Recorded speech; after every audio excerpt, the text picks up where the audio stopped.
with a retired accountant and moves to Florida. It's very counterculture.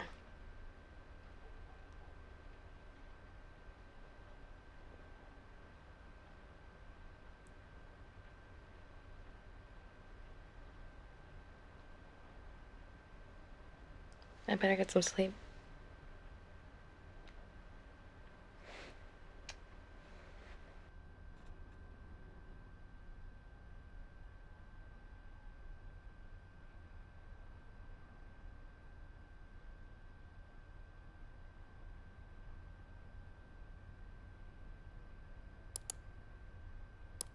The accountants cleared the funds a week ago. Everything got wired.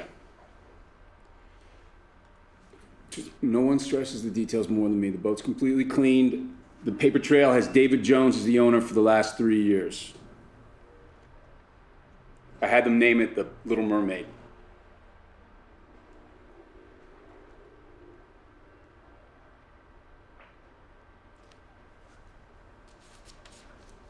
It's understood. The adrenaline's there to help you focus. Look, our ability to plan and execute is what we do best. It's what makes us superior.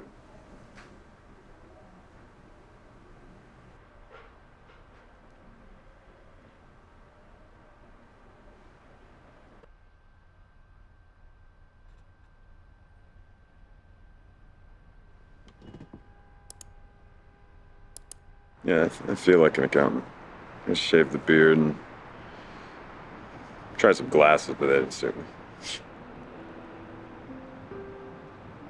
How are you doing?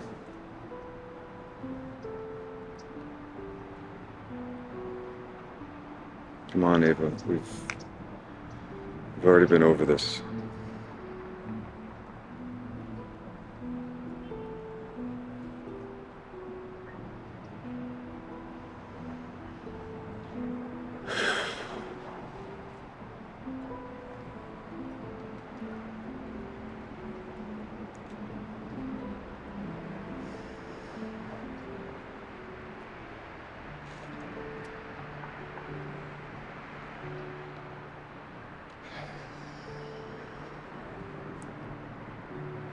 It's not how I wanted things to go.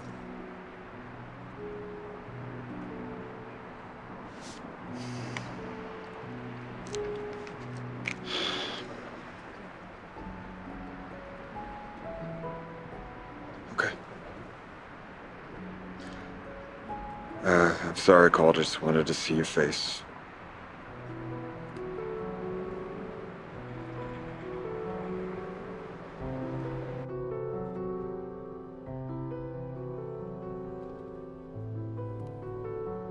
You want anything to drink? No, I'm fine. Okay. I'm gonna make myself a nightcap.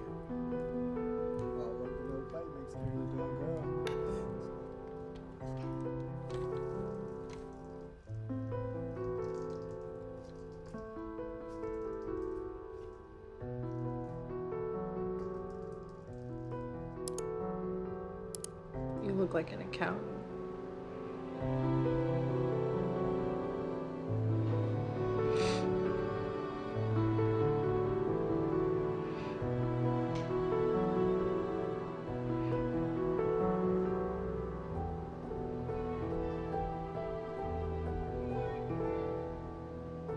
Why won't you tell me where you are?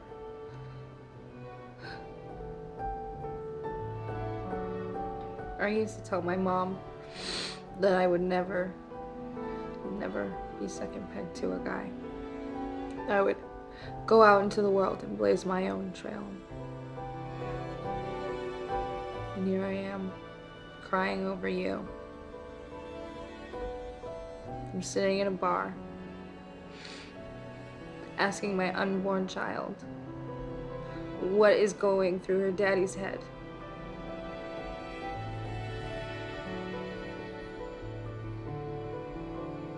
That money that you left, David, was an insult. I don't want your money.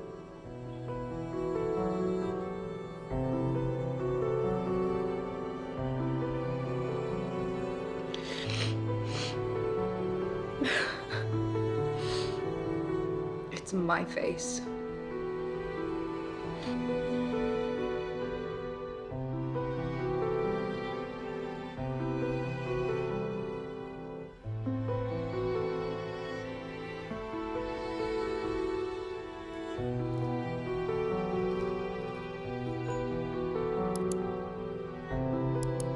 He's an accountant.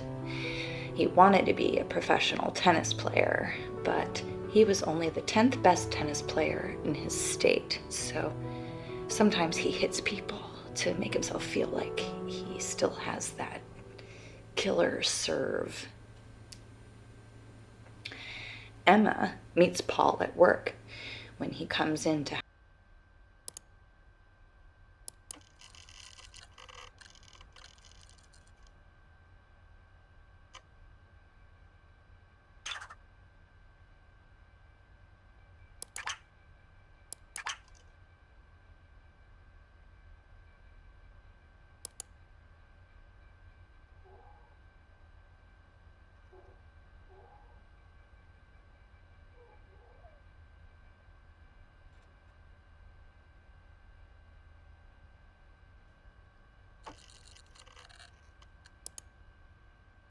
He's an accountant.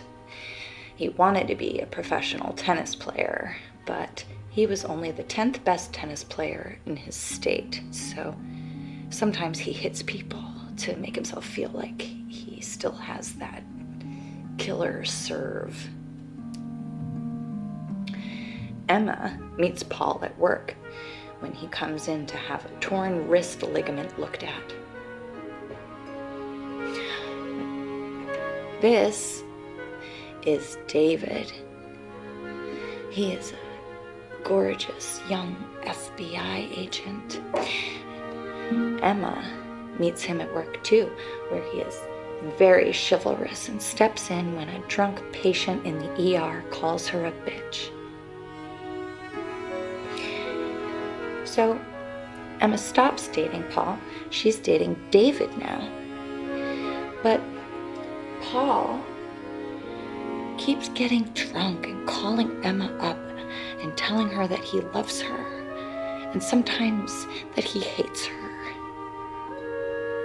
And so David, wait a second.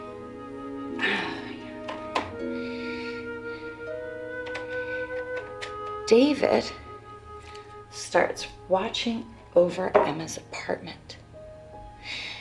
Every night after they go on a date, the handsome FBI agent sits outside in his car.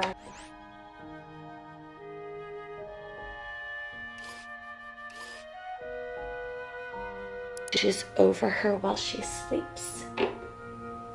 It's very romantic. David doesn't know that Emma knows this, and she doesn't tell him. But you know, it does help her sleep at night. She feels safe.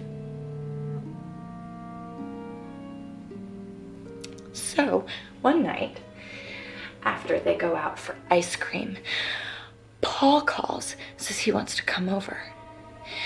And Emma tells him to come, thinking that David will scare Paul off, and that will be that. But when Paul turns up, David waits in the car. And when Emma goes to answer the door, Paul pushes his way in. He argues with her and he cries and he rants and he raves. And Emma gives him a hug because she's a nurse, and that's what nurses do when men cry. And that's when David gets out of his car and comes into the apartment with his pistol drawn. And when he opens the door and he sees Paul and Emma, he doesn't look handsome anymore. He looks angry. Paul steps back and he looks scared. And Emma looks scared too. And David fires his pistol and he shoots Paul in the lung.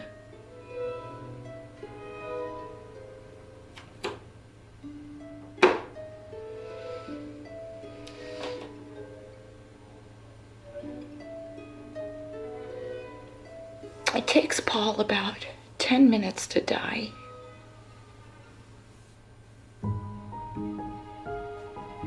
Emma could have helped stop the bleeding and maybe he could have lived, but David tells her not to. It was unlikely that Paul would have made it. And sometimes David points out it's better just to let the bad guys die.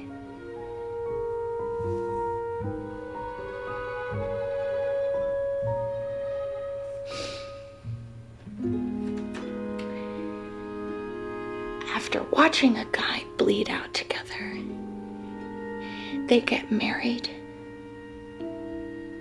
That helps make things make sense. Even so, Emma is sure that she'll be scared of David forever and ever.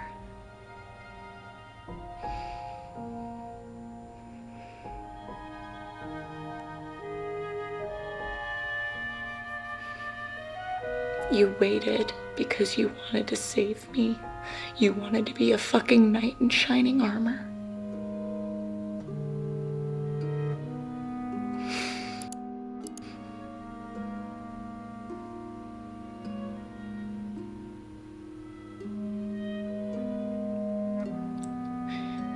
You look so small on the screen.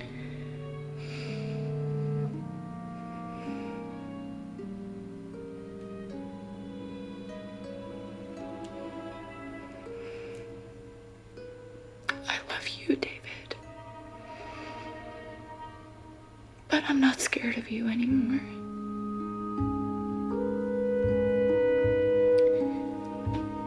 Goodbye.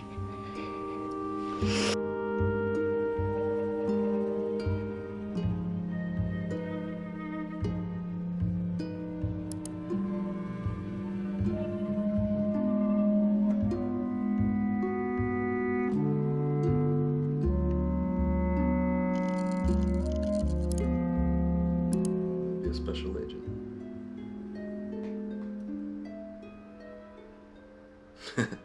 Well, we can't all be astronauts, right?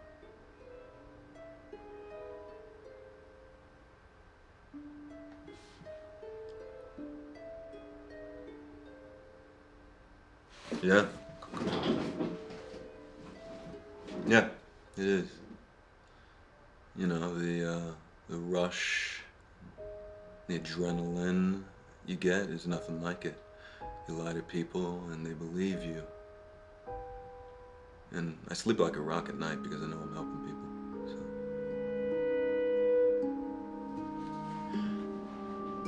What's your real name?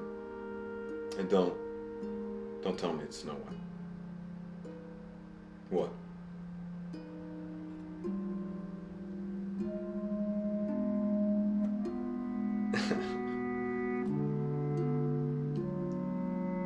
Okay. How much?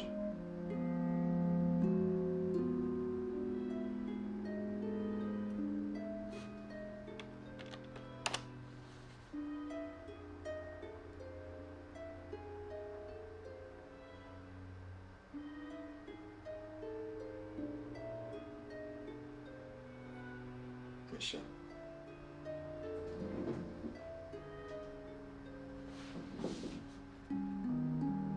I'm Michelle. I'm David.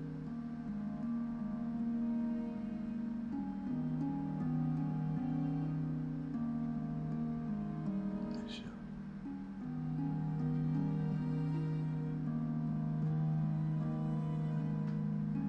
Not just getting used to it. Michelle.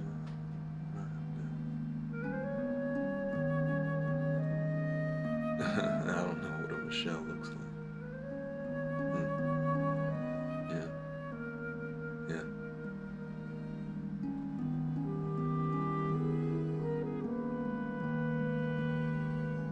I bet it does. Let me ask you another question. What?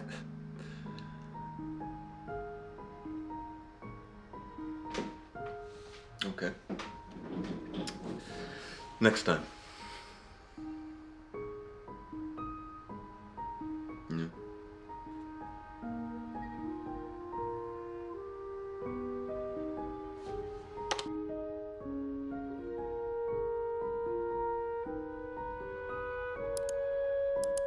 Wait till you hear from my agent.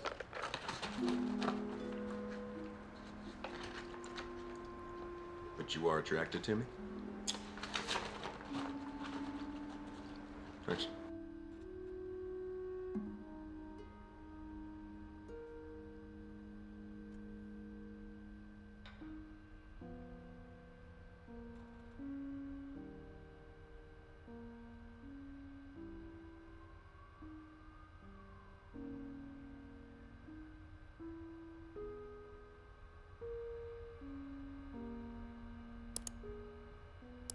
As government agents? Davy. Do you mind if I call you Davy? Okay. Well, now they do. So, Davy, you are the least horny law enforcement agent guy I have ever come for. Cops are normally the most twisted. Well, I can tell I am good at my job.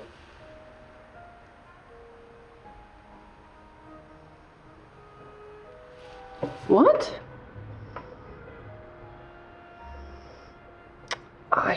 Questions again. You first. Tell me, how did you end up in such an exciting job? Okay, sure, but it's deeper with you. You are no ordinary cop. What was the moment when you decided you want this? I bet you were young. Hmm?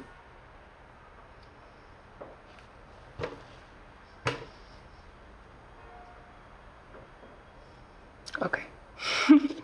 Tell me.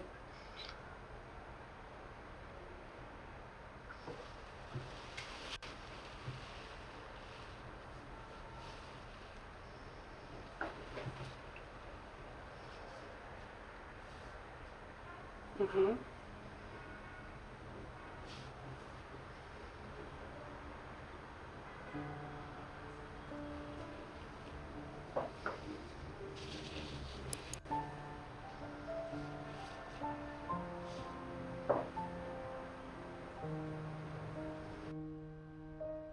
As government agents? Davy. Do you mind if I call you Davy? Okay. Well, now they do. So, Davy, you are the least horny law enforcement agent guy I have ever come for. Cops are normally the most twisted. Well, I can tell I am good at my job.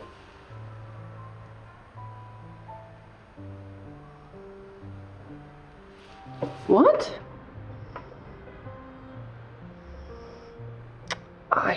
Questions again. You first. Tell me, how did you end up in such an exciting job? Okay, sure, but it's deeper with you. You are no ordinary cop. What was the moment when you decided you want this? I bet you were young. Hmm?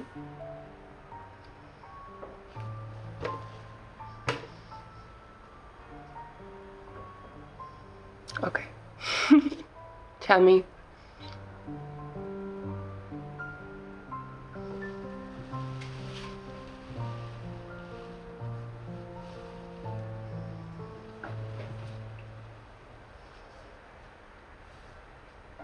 Mm-hmm.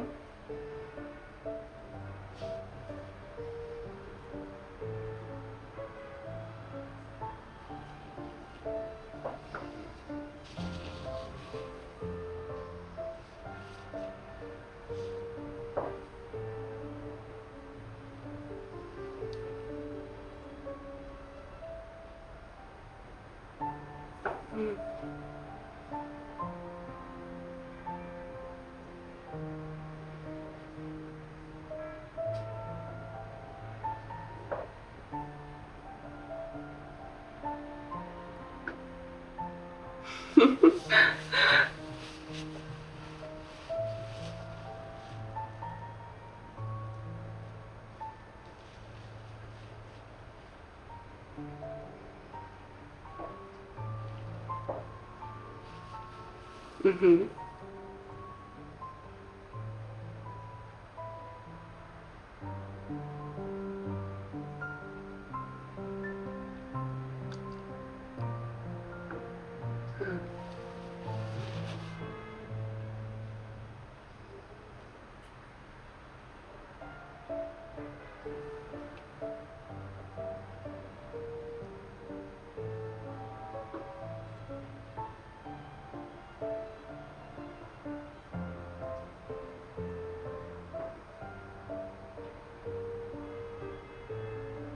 And you wanted to be this guy? Yeah.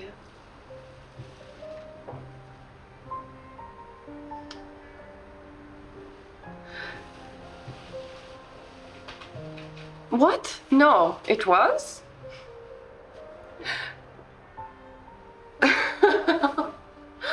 You are good.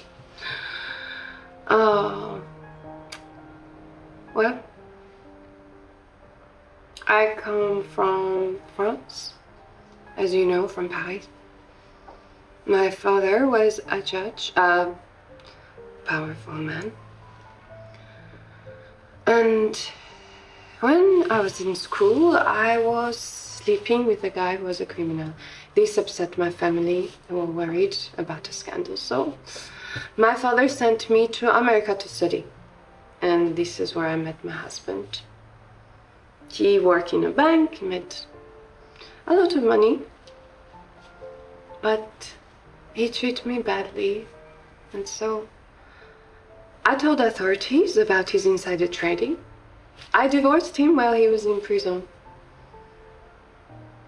But now I had no money and I had no education, so it's a man's world, Davy. But doing this, I get paid for it. And I can make men disappear like this with a button, which is quite something. Not all the guys are like you, Davy.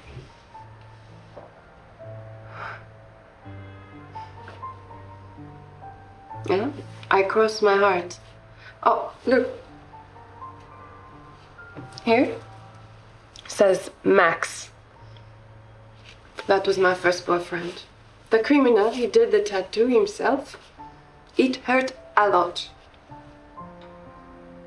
He did not need his name on me.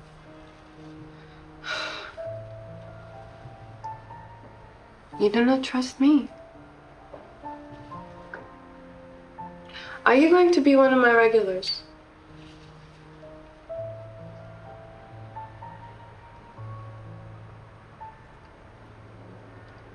No. You just turn up, tip big.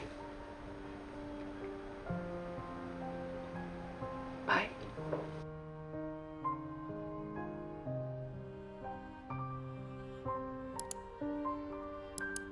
Who is the best agent of them all?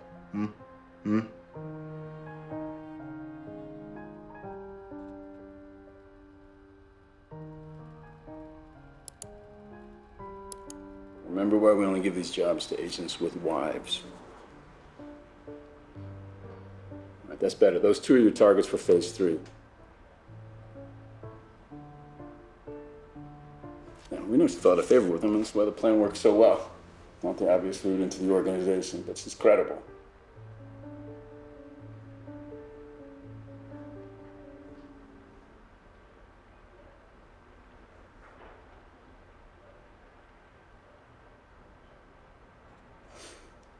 Crap, she's just worried about you meeting her ex. People are simple machines. The digestive system's easily confused.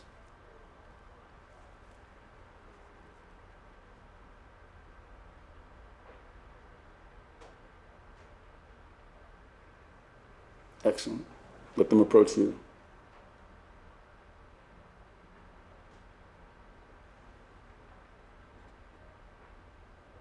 Let's leave that for the final report.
All anesthesiologists are attractive and charming.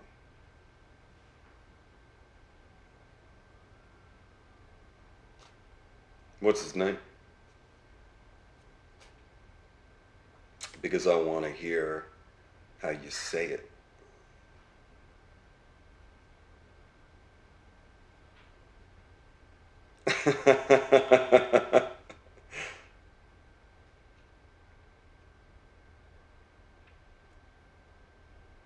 Don't make fun.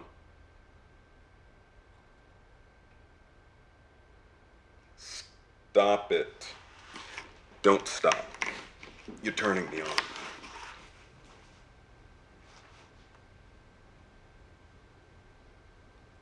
No way, not unless you give me something in return. Yeah, because those college town tramps, they are shameless, let me tell you.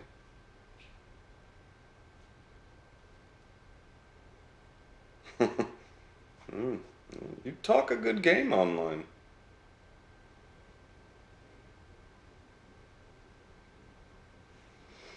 I gotta go. What about it?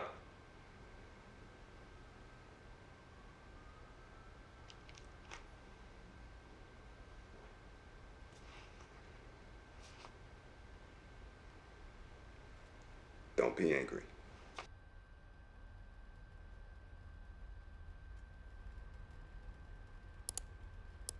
The new anesthesiologist asked me out to dinner. We both have jobs where we can't wear our wedding rings to work. Professional hazard. I will tell you, he's very attractive and very charming. And I turned him down, of course. Yeah, also, they tend to be sort of unhinged.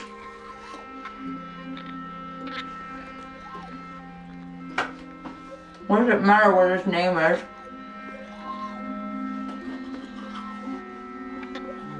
Steven. Oh, Steven. Look, he puts people to sleep for a living. He's not a brave law enforcer like you. Oh, you're a samurai. You're a warrior knight.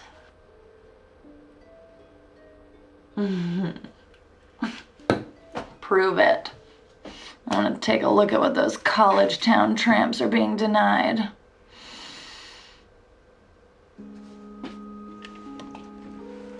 Oh, if you so much as look at one of them, I'll come over there and bite your service pistol off with my own teeth. Yeah, well, I am the man of the house now.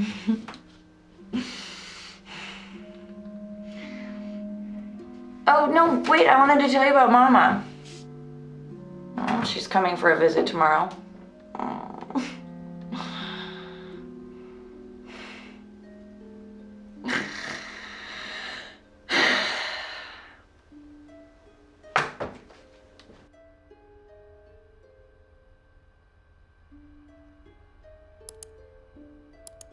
The anesthesiologist.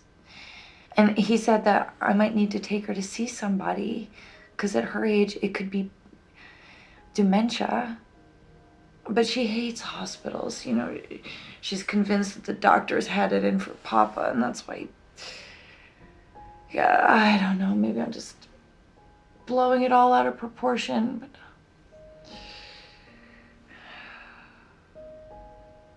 But look, I'm telling you, she won't go. Okay, David, she's a grown woman. I'm not gonna trick her into going to the doctor. Yeah, and Alba is so happy to have her Mima here, and I guess if she really is sick, then it's better that she's here instead of on her own in Texas, you know?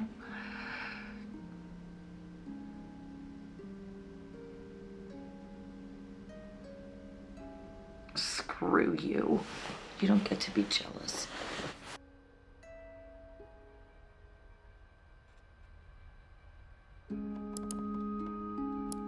You know, they don't pay anesthesiologists the big bucks to put people to sleep.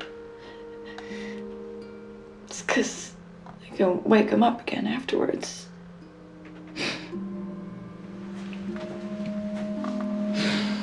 I just broke things off with him because I felt bad lying to him. But screwing him, that felt like breaking a spell. David, why don't you just tell me what you've been doing over there? You're lying. You're a professional liar. It's literally your job. Yeah, and they trained you how to lie. Make me. God damn it.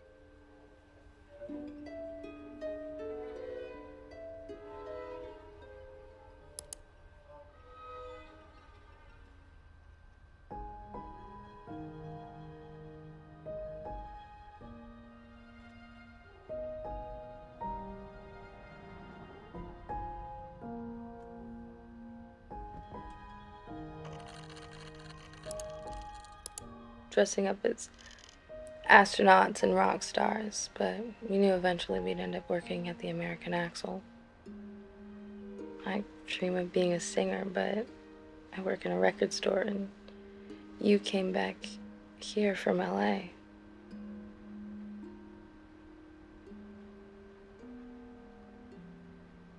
Will you seem real?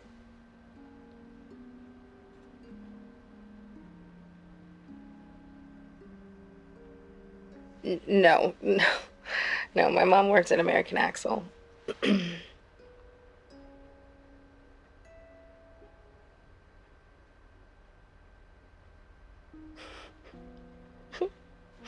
My mom's the kind of hippie who shacks up with a retired accountant and moves to Florida. It's very counterculture.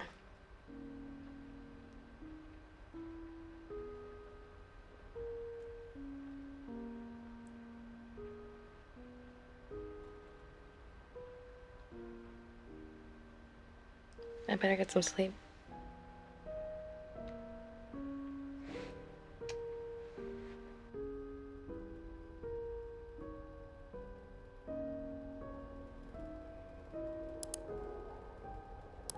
Oh, yes, I was an astronaut. In France, there are not many rockets, so I started coming instead.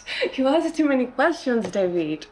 Most guys, they pop on, pop off. Okay, 50.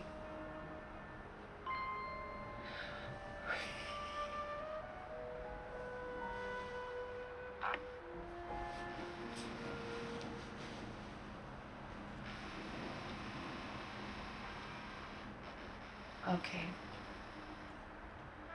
I was a ballet teacher. When I was a girl, I was a part of the Paris Opera Ballet. I was a Sugar Plum in Nutcracker and Lilac Fairy in Sleeping Beauty. I was a good dancer, not good enough. I knew it would not be my vocation, so I tried to become a teacher. Tip me again, and I tell you about the time the Bolshoi Ballet visit, and I finger banged the prima ballerina playing Giselle just to get inside her head, like you are trying to get in mine. Oh, wait.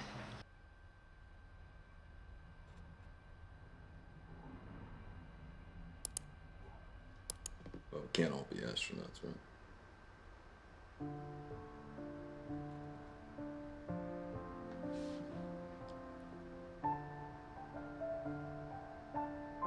Yeah. Yeah, it is. You know, the rush, the adrenaline you get is nothing like it. You lie to people and they believe you. And I sleep like a rock at night because I know I'm helping people. So. What's your real name? And don't tell me it's Snow White. What?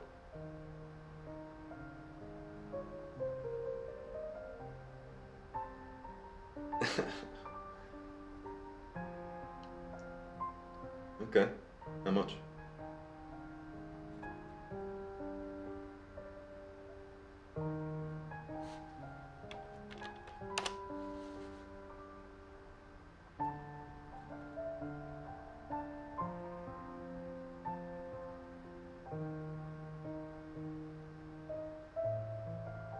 Michelle.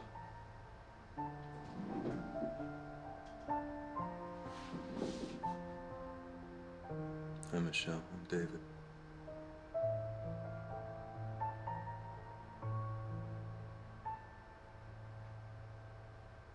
Michelle.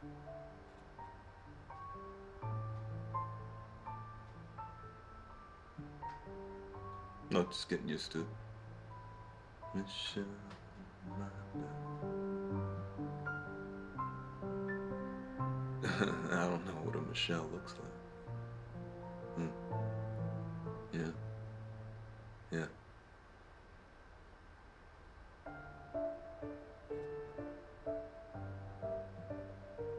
I bet it does. Let me ask you another question. What?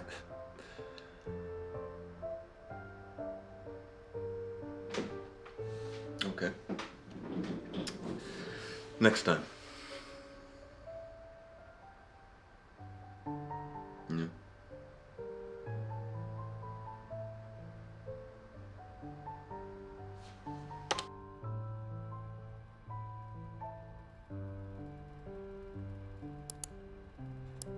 My dream was to be an astronaut. No? And is it everything you hope for?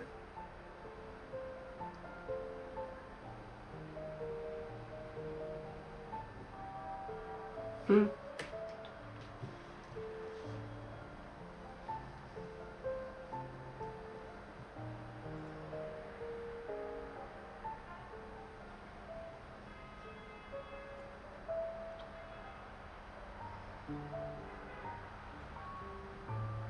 Hmm.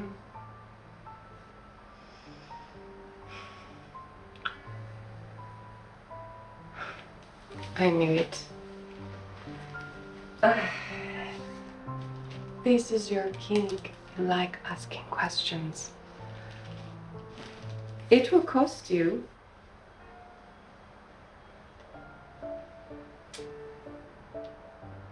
Let's say 75 for the first name.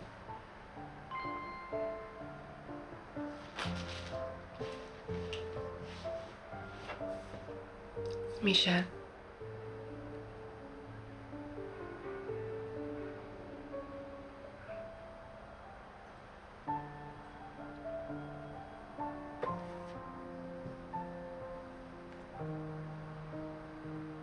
It's nice to meet you, David.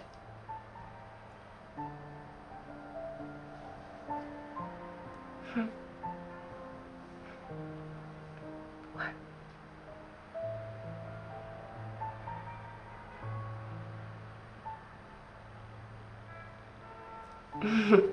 Do I not look like a Michelle?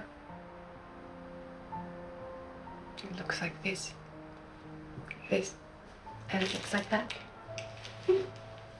It means gift of God.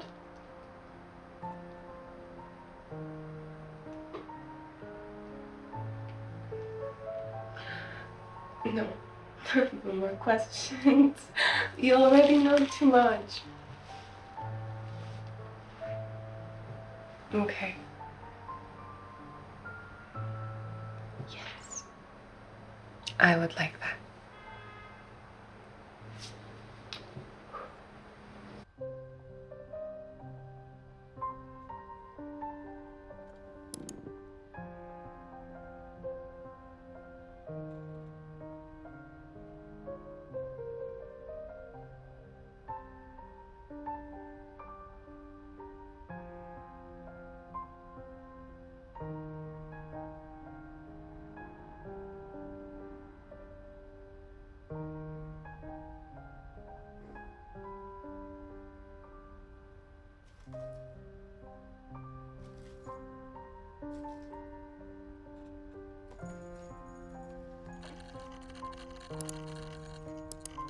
You look amazing, Aurora. Oh, yeah. Well, maybe Mima could be Maleficent. She's got the personality for it.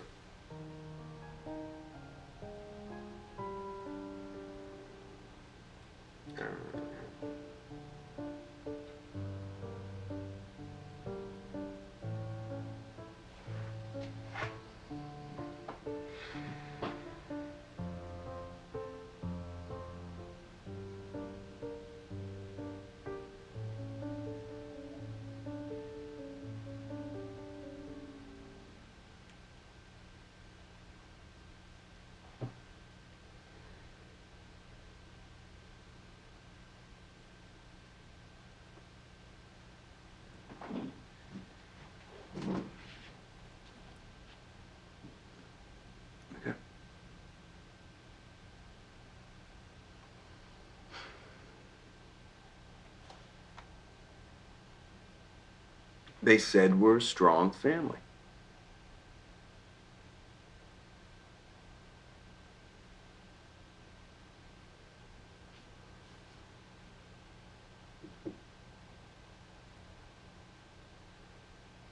Okay. Love you.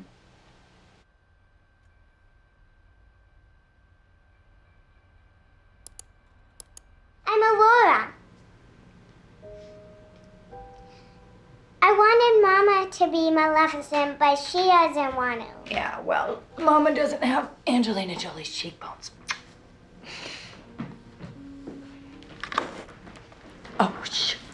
I wanted Alba to be one of the more modern heroines, but Mama bought the costume. So. I love it. And she loves it. Oh, doesn't she look so pretty? Oh, Halloween is so important to children, and I wanted her to feel special. It's fine, Mama. Hey, why don't you go play in your room, sweetheart? Alba is fine. Look, Mama, this is a family. David is here, and he's working. He's always working. Walks in the door and he expects me to have my best face on. Mama. You're never gonna keep a man like you keep being so opinionated. I'll run the bath. Okay. You have to be here for Thanksgiving and the recital, okay? I sent you the date. The Bureau was very insistent that we were a strong family unit. You'd think they'd want to make some effort to keep things that way.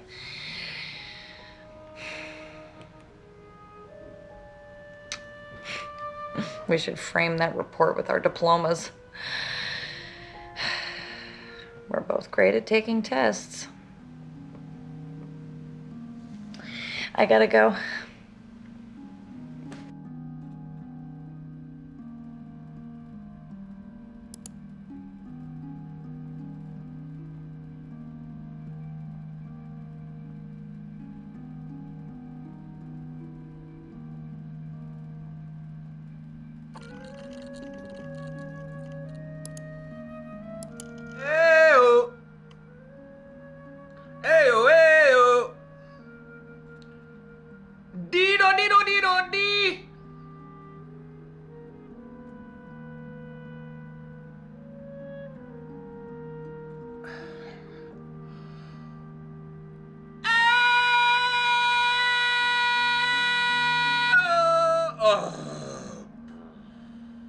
It hurt. It hurt good. You are majestic. You are a majestic queen, and I want a real song now. Well, you'd sell more records with that on, no?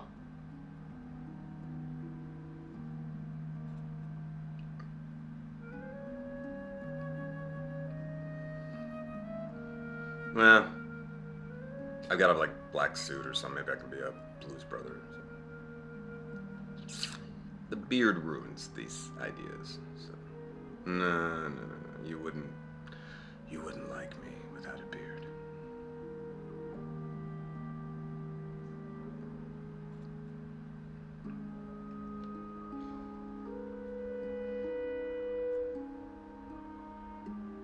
Who's that? I love him. Okay.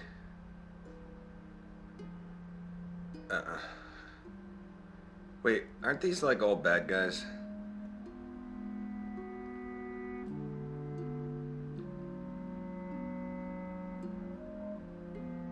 What am I gonna be?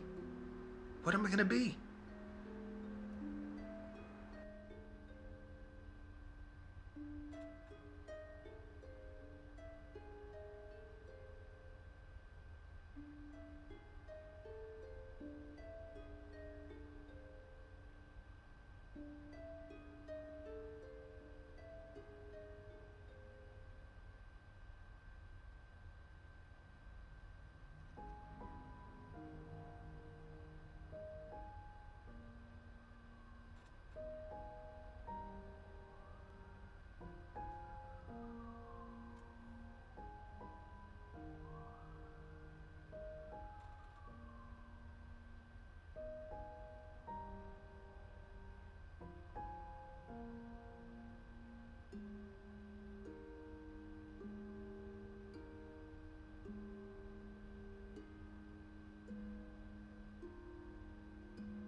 ayo. Ayo, ayo. Dido, dido, dido, di.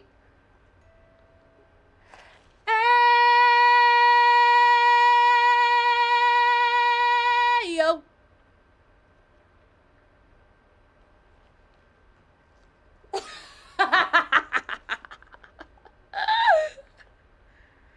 Wow, that hurt? Yeah.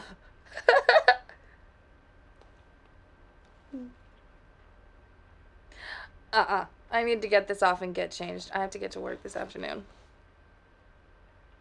No, if I wear this to the store, every dick who walks in is going to try and mansplain Bohemian Rhapsody to me. I just can't. Just go figure out your own costume, please.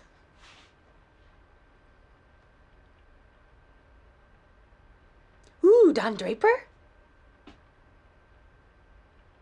Well, shave it.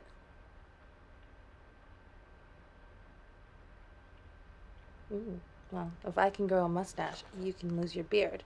Or we can build your costume around it. Let's see. Famous characters with beards. Saruman. Mm-hmm. Bluto. Don't worry about it. The dude from 300. Joaquin Phoenix when he pretended to be a rapper? Come on. Okay, General Zod. What, you don't want to be a bad guy? It's Halloween.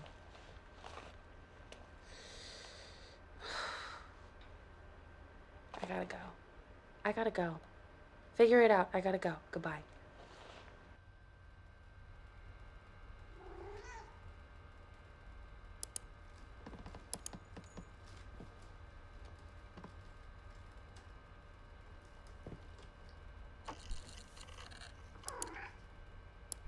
Bark like a dog.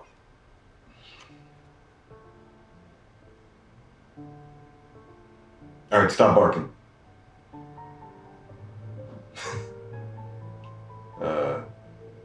Sing a song.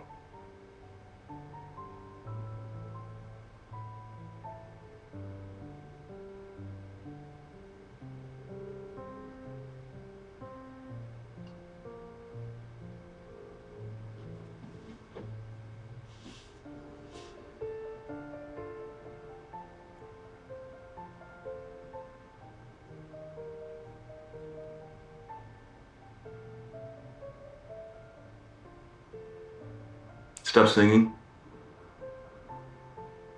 Take your top off. No. Stop.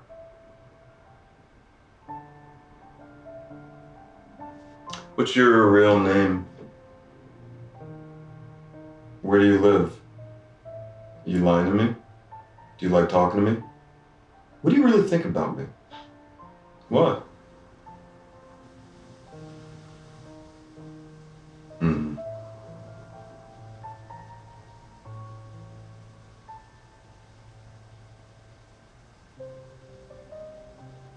It's Melissa. Melissa? Okay. When I snap my fingers, wake up.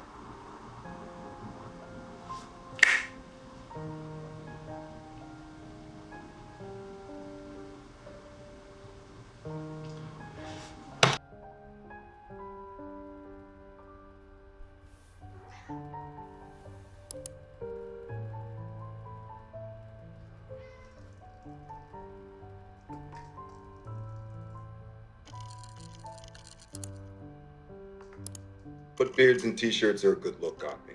I grew up in Detroit, but I moved out when my parents died and bummed around a bit.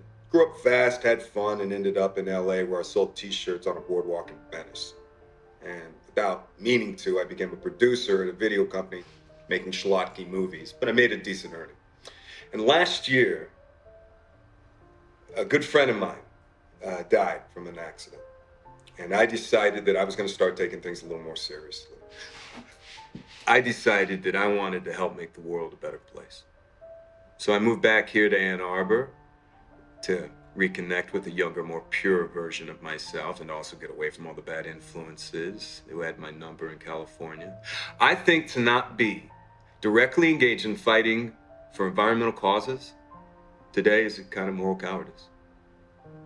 I mean, it's easy to forget that the rest of the world exists when you're in LA, but out here, you can reach out and you can touch it.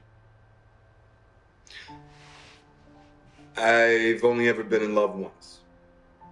It was with a girl I met when I was 18, but I was too young and naive to handle it properly. And I guess I still carry a torch for it, which makes me an incurable romantic or underdeveloped emotionally.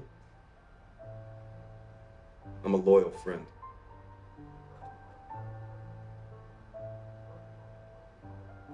I like girls with nice smiles.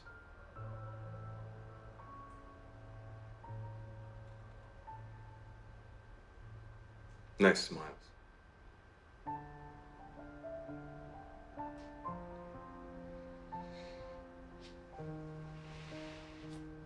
Well, the psych profile says so. Yeah, like horoscopes in that world.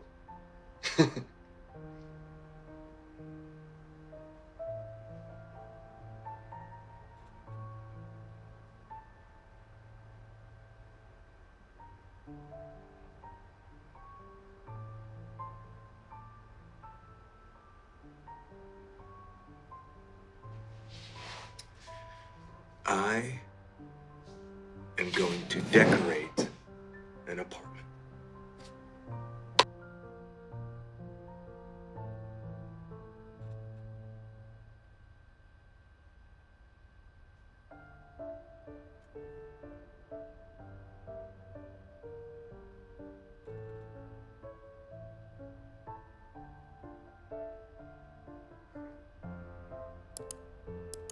The beard ruins these ideas. So, no. You wouldn't like me without a beard.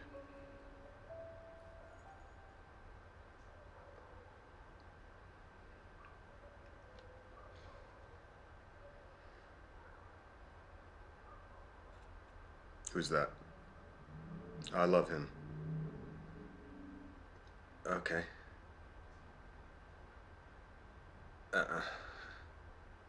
Wait, aren't these like all bad guys?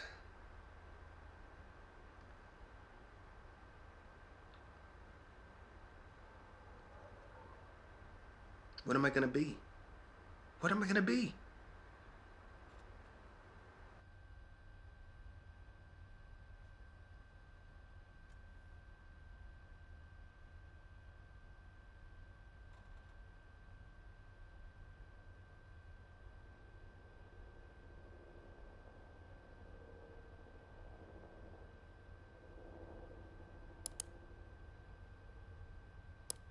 You can lose your beard. Or we could build your costume around it. Let's see. Famous characters with beards. Saruman. Bluto. Don't worry about it. The dude from 300. Joaquin Phoenix when he pretended to be a rapper. Come on. Okay, General Zod. What, you don't want to be a bad guy? It's Halloween.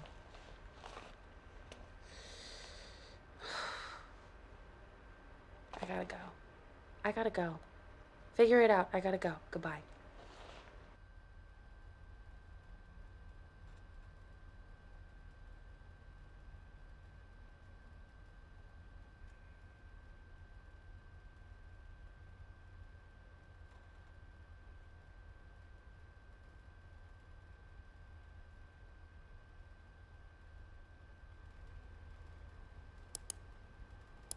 With a long white beard that was stuck in a tree trunk. His beard was stuck in the tree trunk. And he yelled to the girls, please come help me, pull me free, help me. And the girls, they tried to help him and they tugged at his beard, but they couldn't pull him free, try as they might. And as a last resort, though, they took out the knives they had and they cut the old man's white beard off, setting him free. But the ungrateful man is so furious at him because they cut his beard off and he yells at him and he runs off into the woods. Mean old man. And then, a week later, they're in the forest again. This time they're collecting water. And as they're filling their pail at the river, they hear again the old man scream. He's stuck on a rock in the middle of the river. And he's surrounded by rapids, you know, he's just trapped in the river. And he yells at him, help me, help me. And so they think quick, and they make a rope from their sashes out of their dresses, and then they throw it to the man, and when he grabs it, they pull him to the shore to safety. But the old man yells at him again because he's furious they got his clothes wet, and he screams at him and runs off into the woods. And then another week passes, and the girls are in the woods collecting firewood this time, and all of a sudden they're surprised because that old man jumps out of the bush again, and he's screaming, help, help. He says, this bear, he's trying to kill me. This bear's trying to kill me. And out of the woods steps a bear, a big, huge bear. And he towers over the old man. And the old man, he points at the two girls and he says, kill them instead, he pleads. But the bear ignores the old man, and with one swipe of the bear's big paw, he kills him. And the very second the old man dies, the bear is transformed into a handsome prince.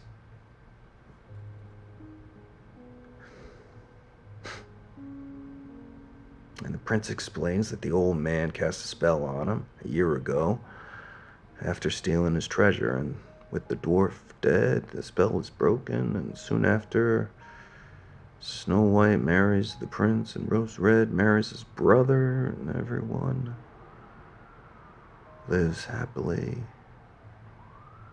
ever after.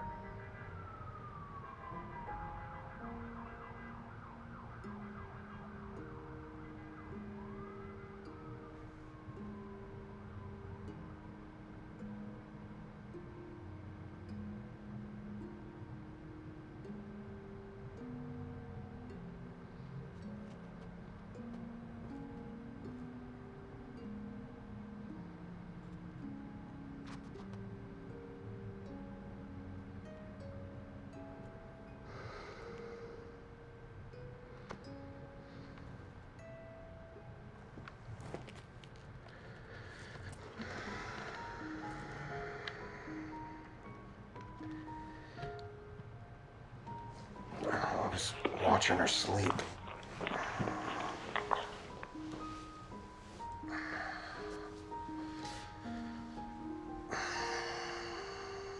You okay?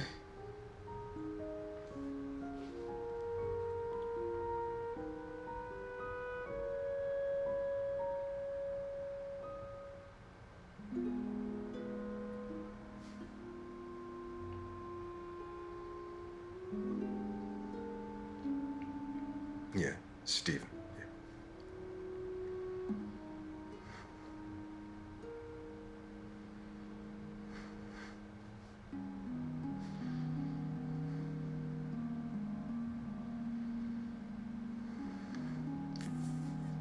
Fuck, Emma.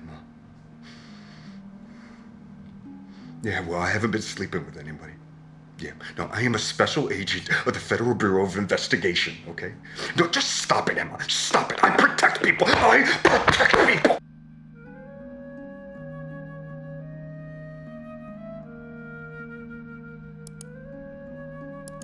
Yeah, I almost didn't recognize you with the beard.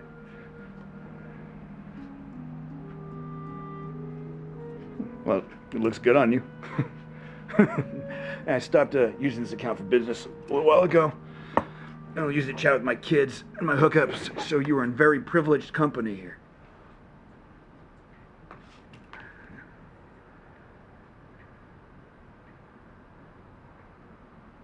For one of your friends?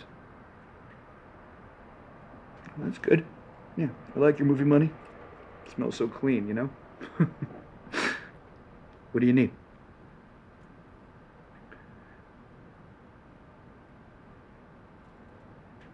Sure. Yeah. I can help you out with that. When do you need it? Tomorrow? Wow. No, man, I mean, that's just really short notice. It's just, no. It's just, I gotta pull it together. It's gonna be like 50 per.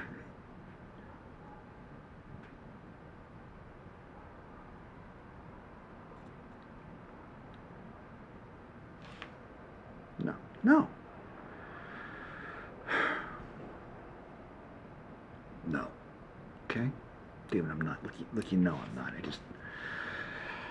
I can see what I can do, but I mean, come on, can we just at least call it 45? Like,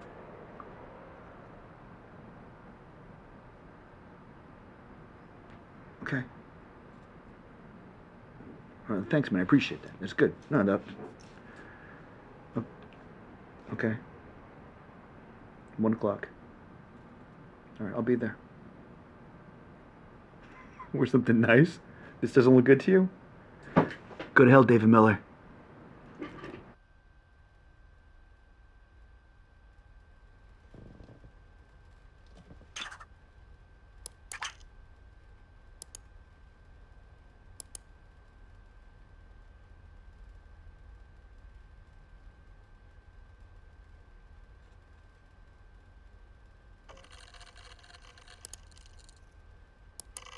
Blondes or brunettes?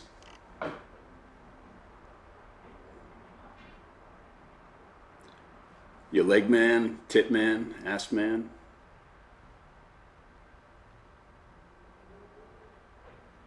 Good. Well, you sound just like the kind of reformed character with a heart of gold to wake up your Snow White.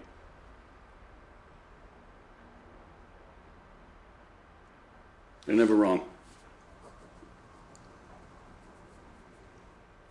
Less cynical. You're here to save the planet. All right, review the files from Cyber. Natives are restless. They've been accessing pipeline maps. You got 8 months till the next convergence. Just follow the protocol and stick to the plan. You're going to be the knife that stabs Greenstorm in the heart.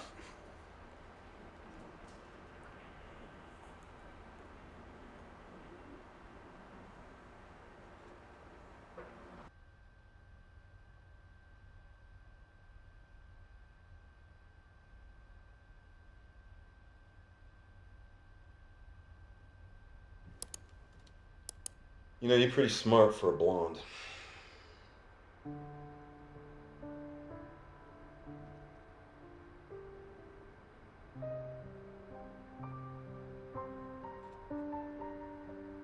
Yeah, it's too easy.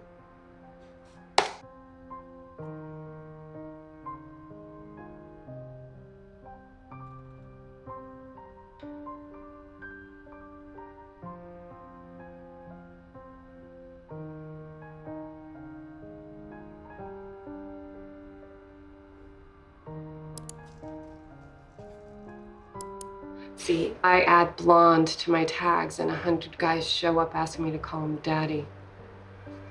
Oh, I am no longer French. If it helps, my mother was French. Most of it is her story. I inherited and put it to use.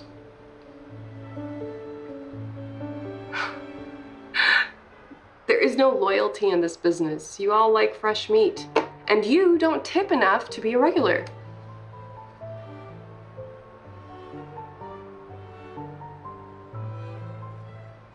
Don't be mad, David. I mean, we're still here, talking. I like hanging out with you. But there is a limit to how deep we go on here. I'm behind this glass right here. Do you see that? And this is fantasy land. Anyway, you are a good guy. I actually like you. Can we start over? How was your day, honey? Don't be angry. Sound mad.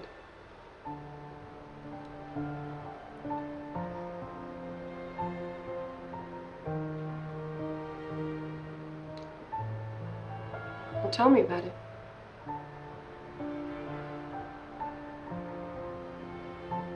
You gonna arrest him?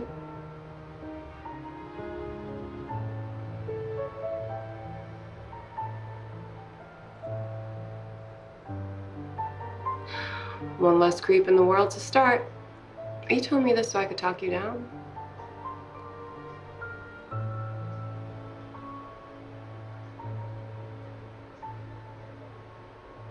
Well, why not do both? Beat his ass and then put him behind bars. Or option C, we play around for a bit. and relax. No, you really want to be a regular. We need to consummate this thing, Davy.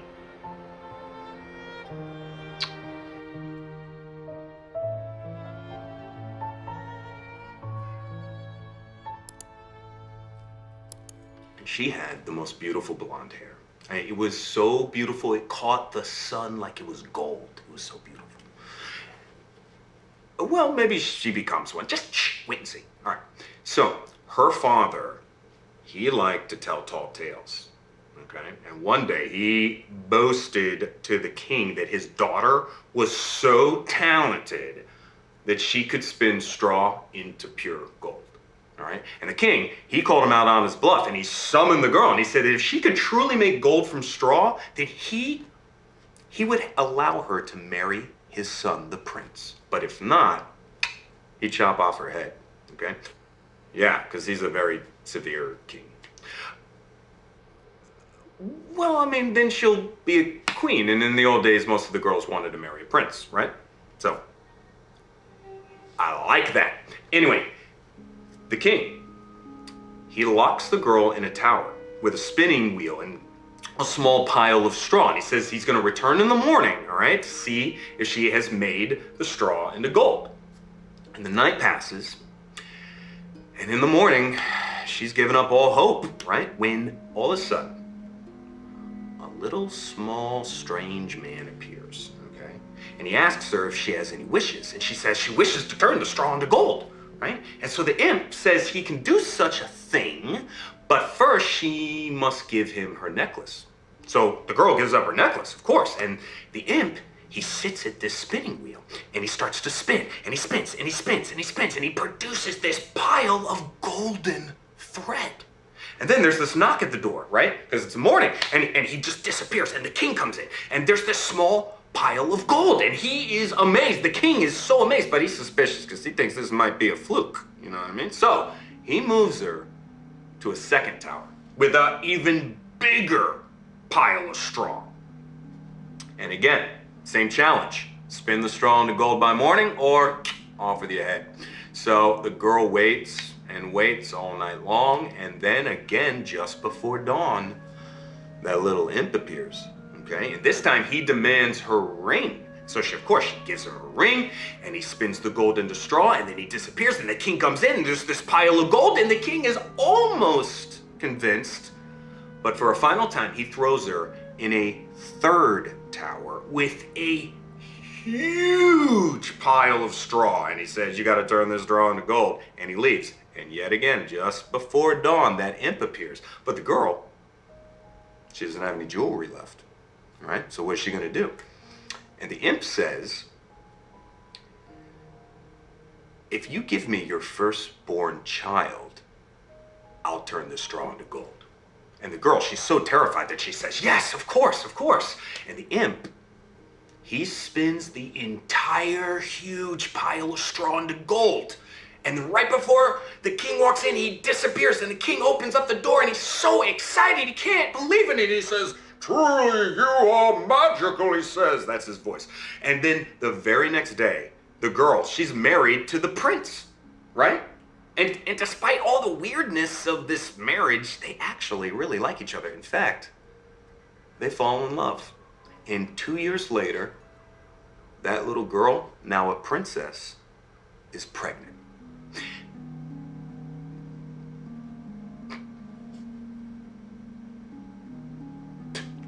Okay. Thank you for that.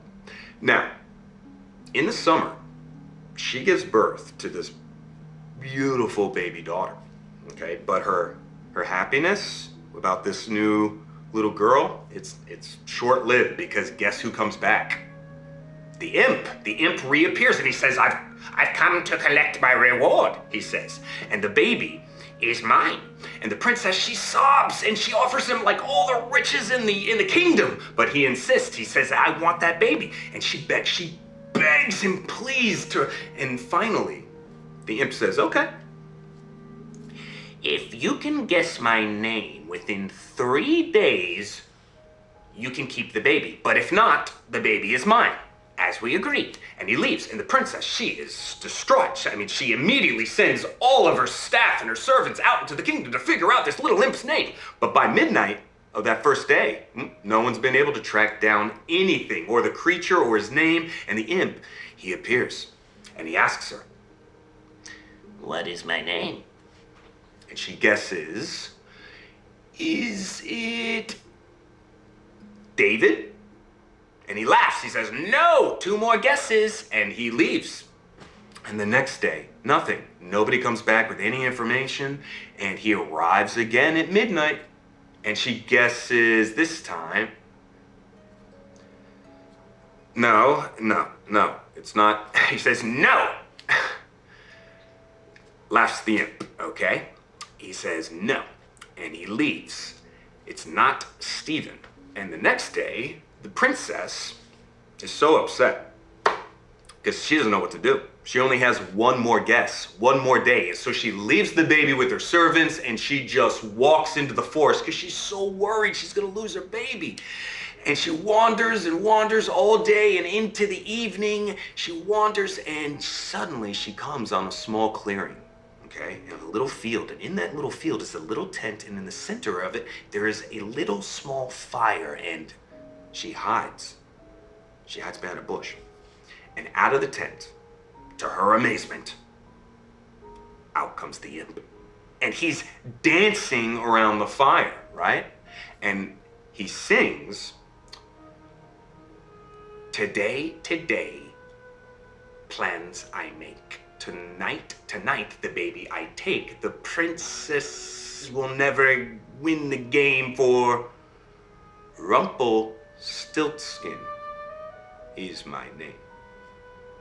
And smiling to herself, the princess runs back to the castle because she heard his name. And that evening, the imp arrives, right? And he's kind of gloating, and he asks her his name. And the princess kind of looks sad, she's kind of pretending to be sad, and she gnashes her teeth a little bit. But then she looks him in the eye and she says, "Your name's Rumpelstiltskin." And the imp, his eyes bulge, and he looks like he's gonna burst, and his head goes, red. He shakes it like he's gonna explode, and all of a sudden it's, "Oh, do you think he should?"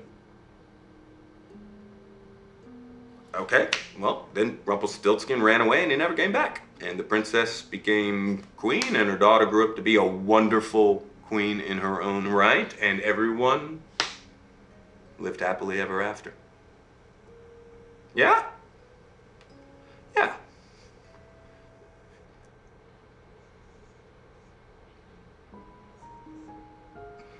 That's a good question. I don't know, maybe he was lonely. It's just a story. You do? I guess. Now that you mention it, most of the people in the story were bad. You would? Okay. Well, honey, I have to go out, I'm afraid, so. But yeah, you got your glowworm, right? Oh, I love that name. That's a great name. All right, come here. Give me a kiss, real quick. Mwah. Love you, kid. Night, night.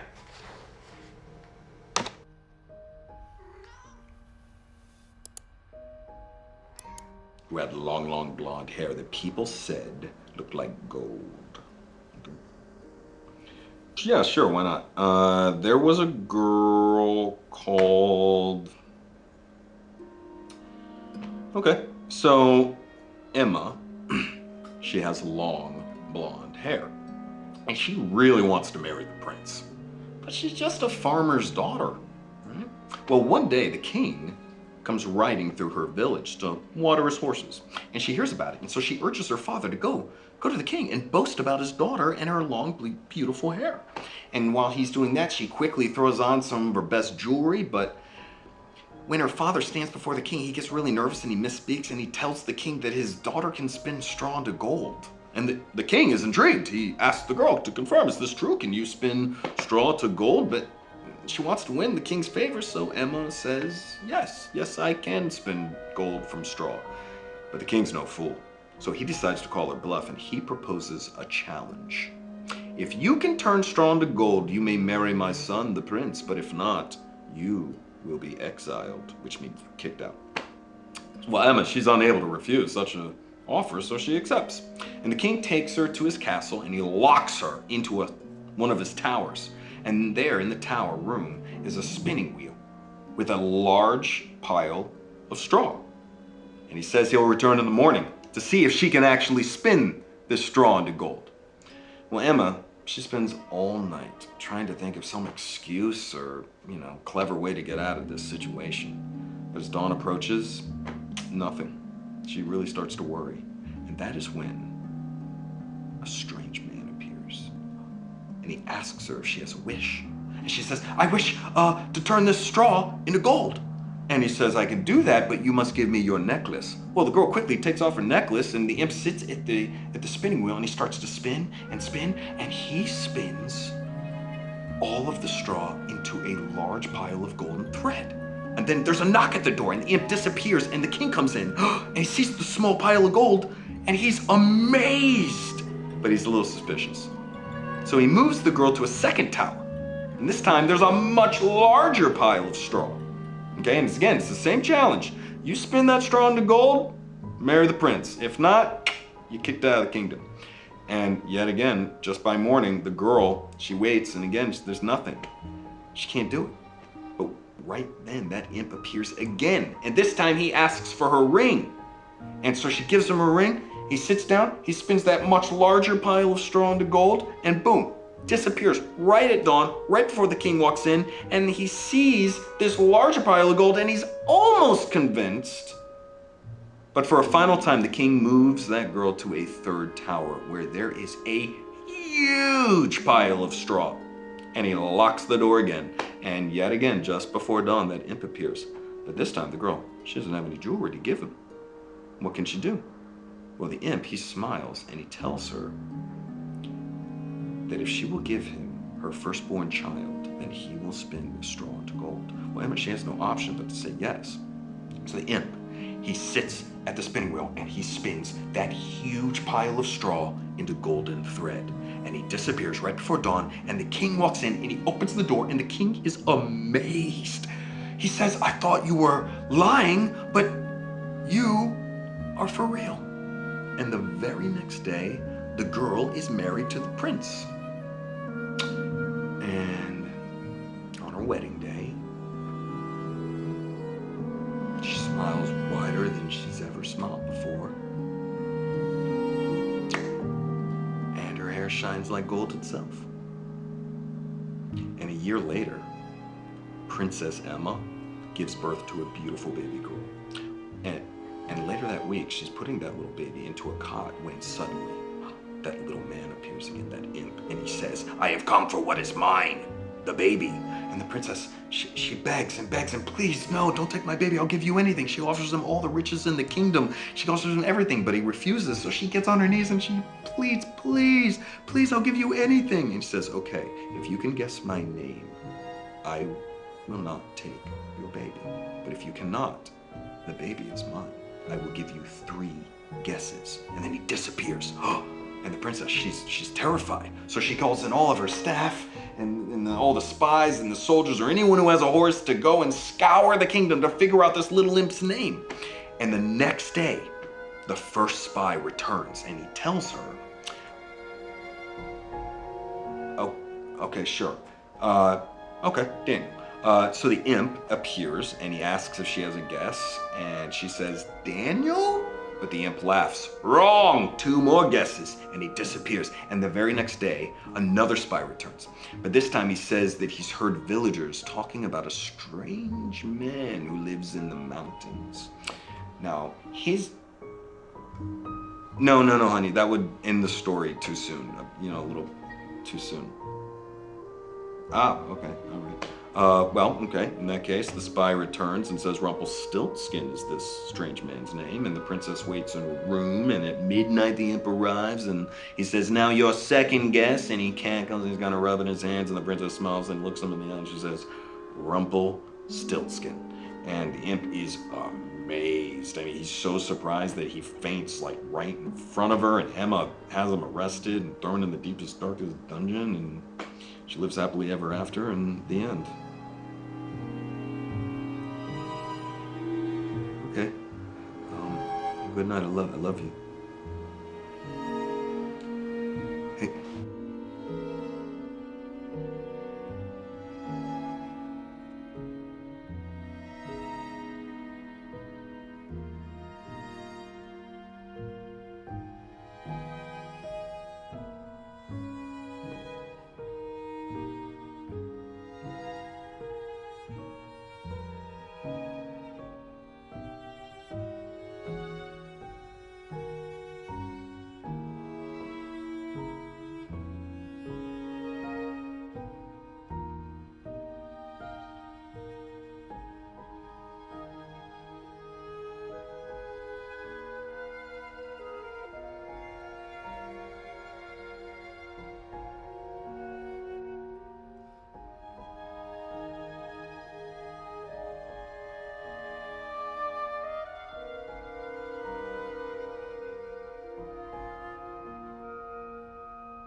I had a nice boat. I did. No. These were all like straight to DVD knockoffs. You know, we get people to invest in them so they can meet the actresses, you know, do a walk-on, write it off on their taxes at the end of the year. We sold, essentially, a dream.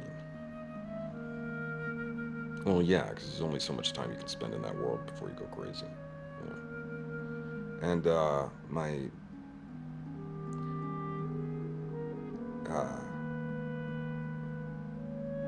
a friend of mine died last year. It was an overdose. It was an accident. It was stupid. So, I just needed some perspective. And I don't want to become a cop. But my father...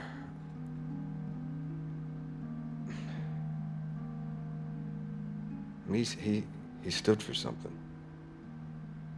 You know?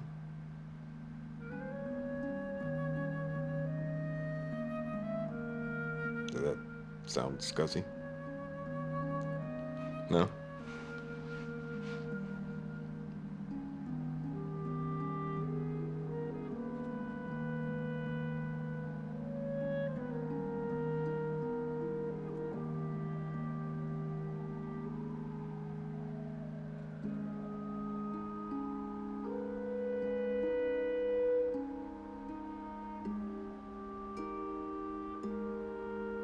I'd like to be a real person.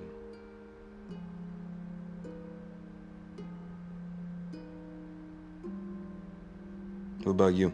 Your family? Was your mom like a singer or something? No?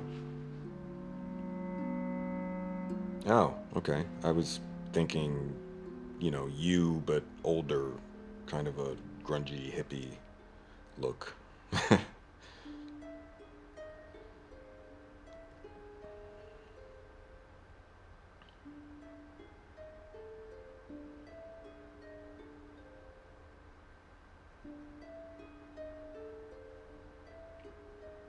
I feel like I can trust you.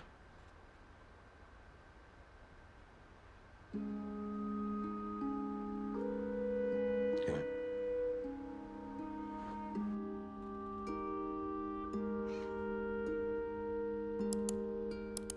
Where is this boat?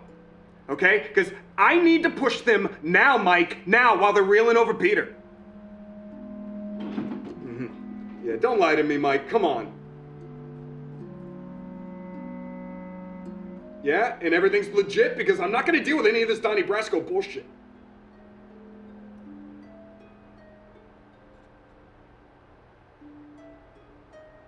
Okay, good.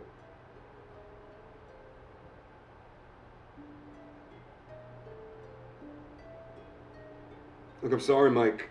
We're getting to the hard part, man, and I'm getting nervous. I can't get tripped up here.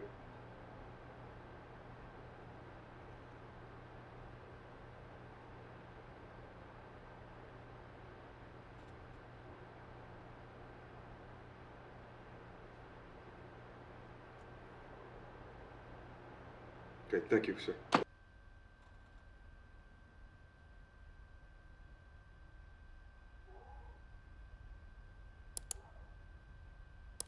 mean, the boat's completely cleaned. The paper trail has David Jones as the owner for the last 3 years. I had them name it the Little Mermaid.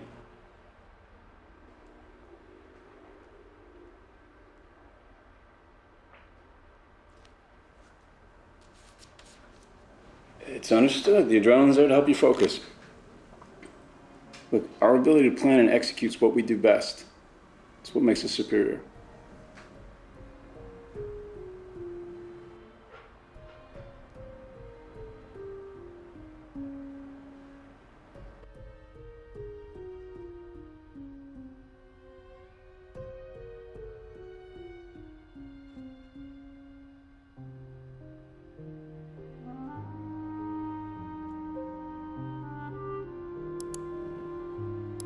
Has a boat. Well, the boat is more of a hobby, but I like to work on it, so, you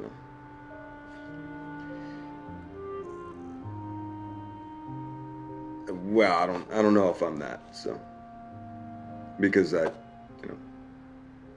wouldn't want to change a thing about it. It's her spirit that is precisely what attracted me to her.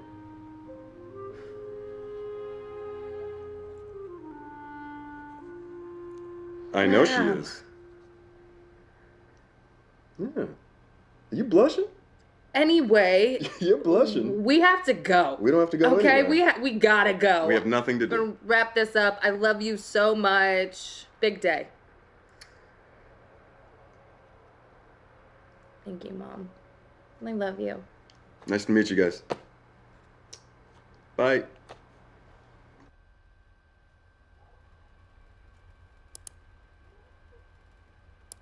Well, hopefully you work on more than a boat. Amy needs the right man to help her settle down.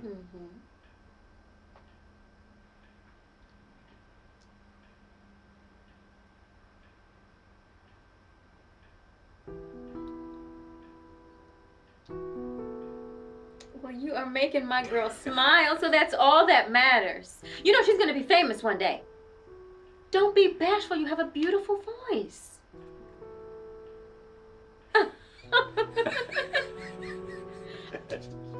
Oh. Okay, sweetheart, I love you so much. And it's so good to see you so happy. Yeah, I love you. Nice meeting you.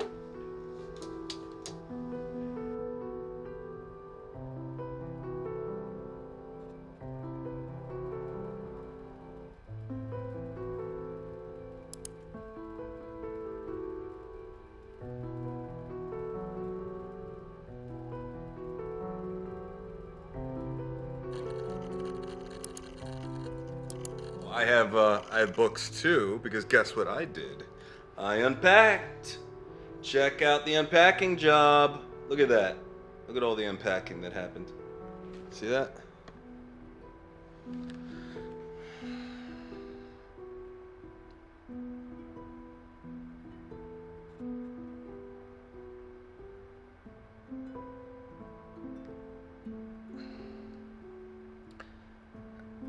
Seriously?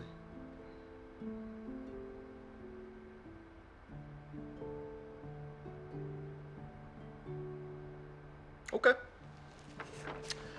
Let's do it. So, top book on the pile and open to a random page. Alright. Let's see.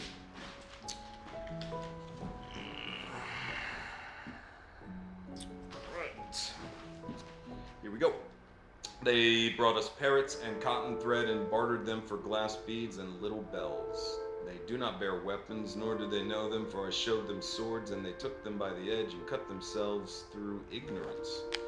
They have no metal at all. Their spears are wooden with a fish's tooth at the end, and their bodies are well made with handsome faces. They are the color of the people of the Canaries, neither black nor white. They would be good servants. With 50 men, you could keep them all subjugated and make them do whatever you like. True history of America. Yeah, well, you know, I'm still making my way through that one, so sorry. All right. Wait, whoa, wait a minute. You said take the top book off the pile. What's wrong with that one? Why not?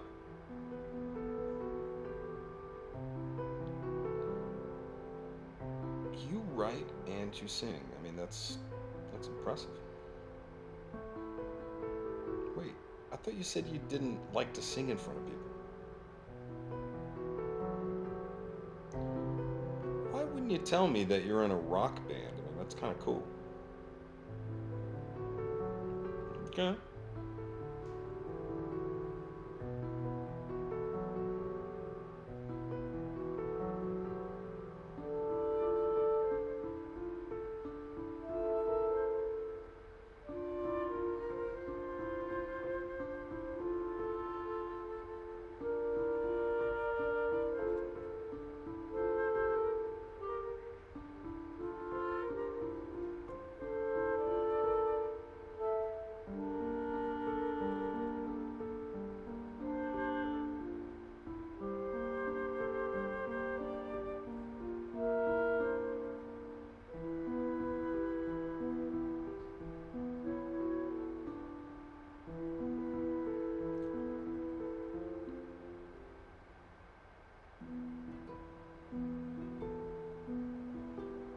Oh.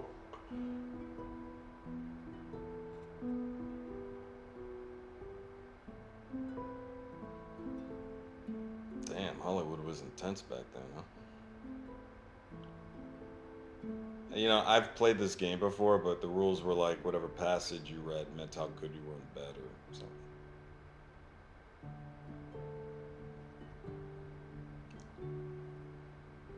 Oh. Oh, I see.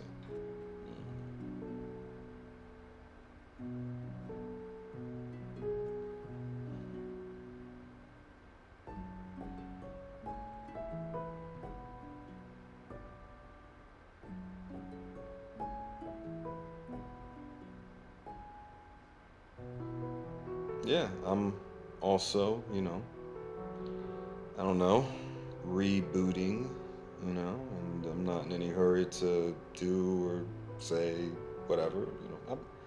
It's unfortunate that I ran into you, you know, the first week I got here, because I'm still finding my feet. I mean, I'm glad that I did.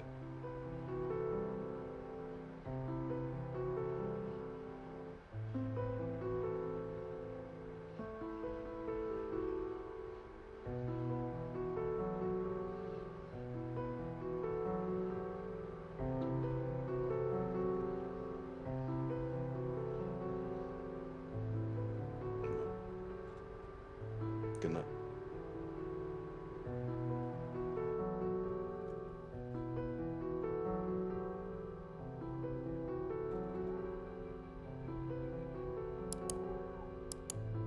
Books. I have a lot of books.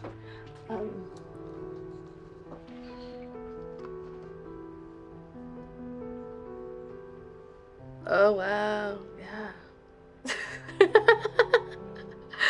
Yeah, you need shelves.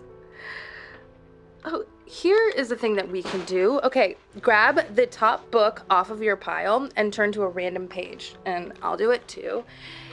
And what you read tells you what kind of a person you are. Yeah, it's a silly game, but, well, this is awkward, so I'm breaking the ice. Just do it, and then I'll stop being awkward.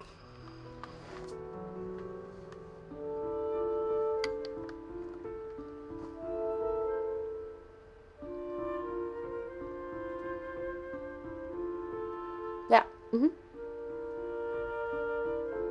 Yes.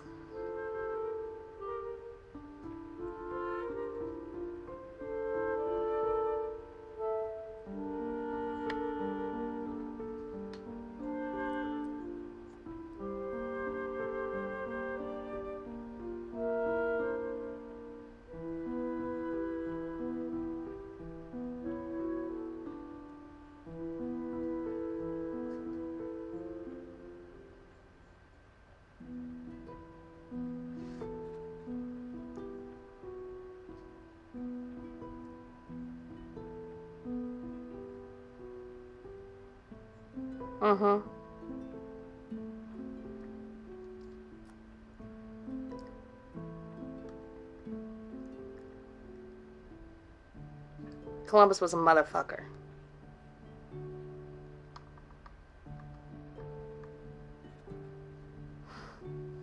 Okay, my turn.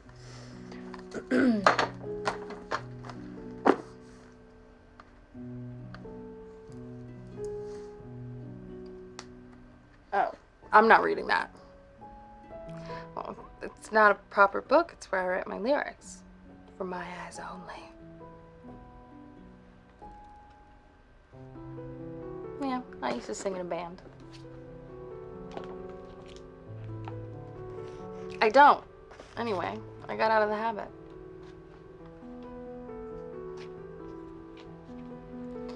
All right, moving on. You get Memories of a Golden Age. My next break was starring alongside Jack Weissna in the popular Hercules serial. I played a mermaid who falls in love with the hero against her father's wishes. Swimming together on screen, we were the perfect couple, but the reality was a Hollywood nightmare. The water in the studio tanks was freezing and gave us all cramps. Then there was, Jack. Jack didn't act the part of Hercules. He believed he was Hercules. All the women on Earth, mere mortals created by the gods for his pleasure. After the show, he summoned me to his dressing room.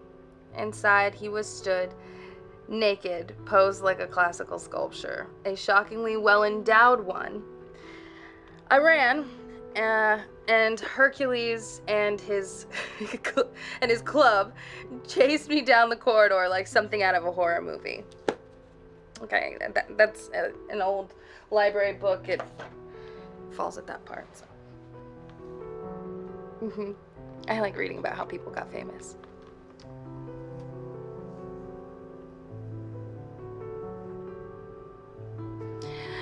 Yeah, I mean, that's the idea, but I didn't want to embarrass you. Just being ladylike.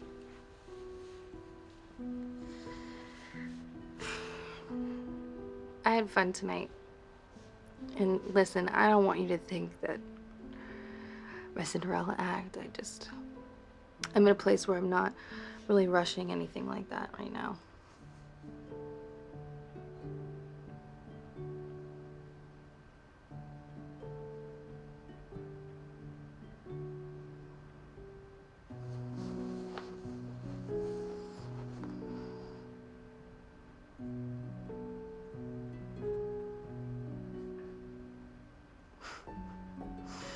Me too.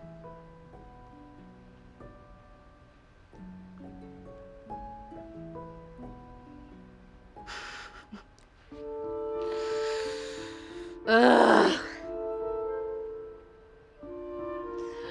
I think I've made this awkward. Yeah. Good night.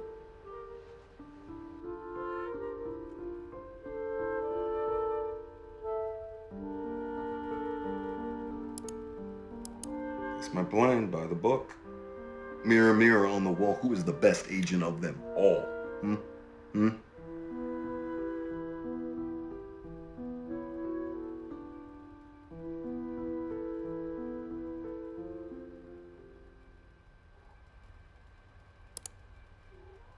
Honey, I don't need the book. I know them all by heart now, okay? Listen, you have to close your eyes though, okay? And you gotta start to sleep. It's really, really, really late here. Okay? Okay. Okay. Okay. Let's see. All right. All right. Once upon a time, there were two young girls who lived on the edge of the woods with their mother. And one winter, they went into their garden and they found a bear, and the bear looked really ill. But the two girls, they couldn't bear to see him like that, so they took him into their house and they gave the bear some water and they gave him food, and they lit a really nice big warm fire in the fireplace that was in the room, and they even let the bear sleep in their bed, okay? But the next day, the bear was gone. And so, you do? Okay, me too. All right, so later in the summer, the girls were sent into the woods to collect some berries. And in a clearing, they saw a small old man with a long white beard that was stuck in a tree trunk. His beard was stuck in the tree trunk. And he yelled to the girls, "Please come help me, pull me free, help me, help me." And the girls, they tried to help him and they tugged at his beard, but they couldn't pull him free, try as they might. And as a last resort, though, they took out the knives they had and they cut the old man's white beard off, setting him free. But the ungrateful man is so furious at him because they cut his beard off, and he yells at him and he runs off into the woods. Mean old man. And then, a week later, they're in the forest again. This time they're collecting water. And as they're filling their pail at the river, they hear again the old man scream. He's stuck on a rock in the middle of the river.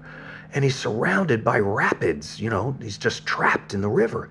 And he yells at him, "Help me, help me." And so they think quick, and they make a rope from their sashes out of their dresses, and then they throw it to the man, and when he grabs it, they pull him to the shore to safety.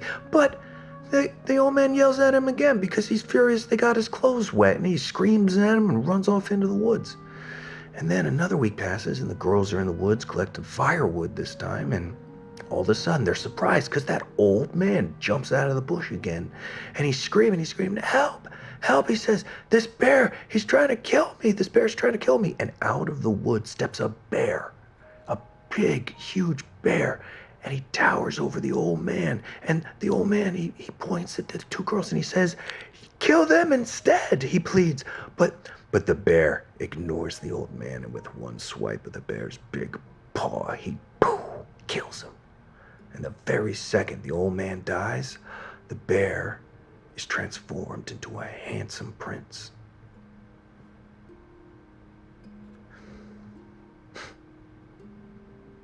And the prince explains that the old man cast a spell on him a year ago after stealing his treasure, and with the dwarf dead, the spell is broken, and soon after, Snow White marries the prince, and Rose Red marries his brother, and everyone lives happily ever after.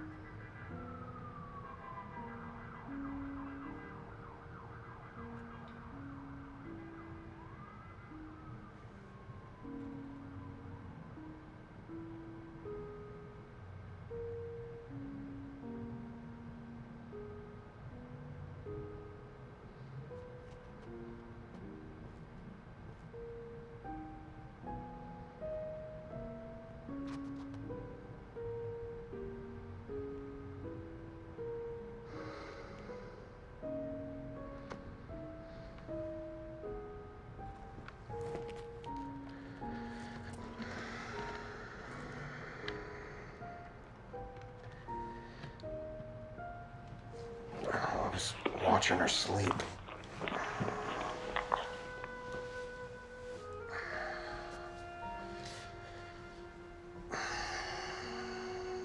You okay?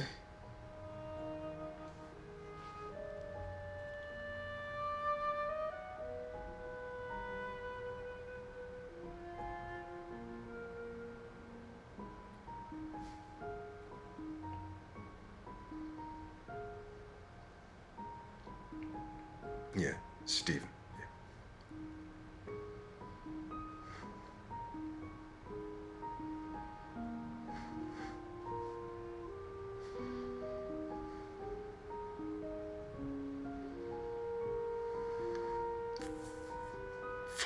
Emma. Yeah, well, I haven't been sleeping with anybody. Yeah, no, I am a special agent of the Federal Bureau of Investigation, okay? No, just stop it, Emma. Stop it. I protect people. I protect people.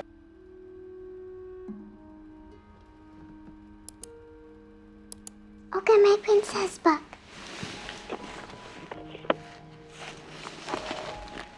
Pick one.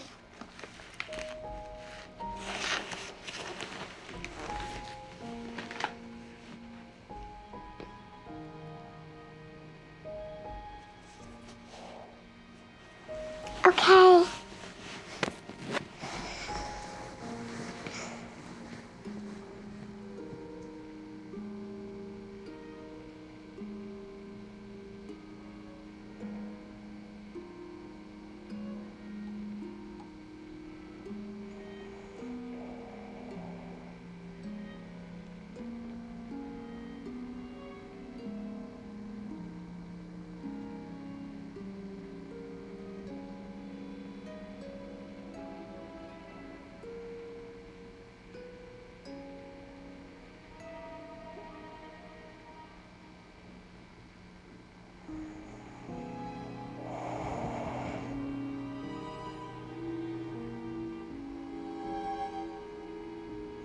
I like this story.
David, you scared me. Well, that's sweet.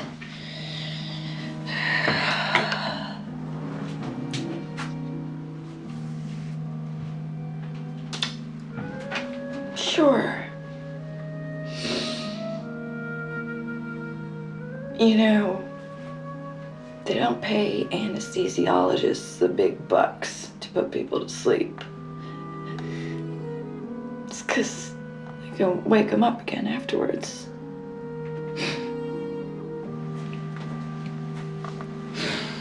I just broke things off with him because I felt bad lying to him. But screwing him, that felt like breaking a spell. David, why don't you just tell me what you've been doing over there? You're lying. You're a professional liar. It's literally your job. Yeah, and they trained you how to lie. Make me.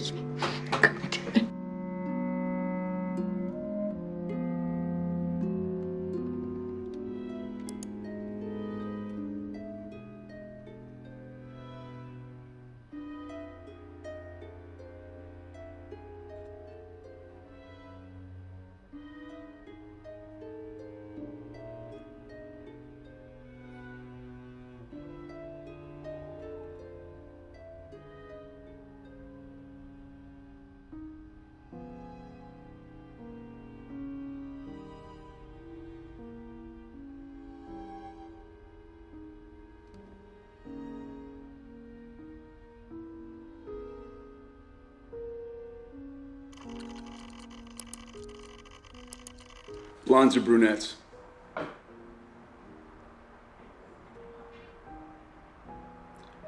You leg man, tit man, ass man?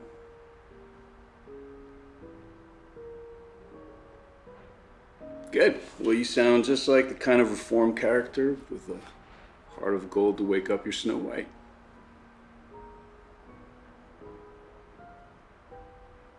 They're never wrong.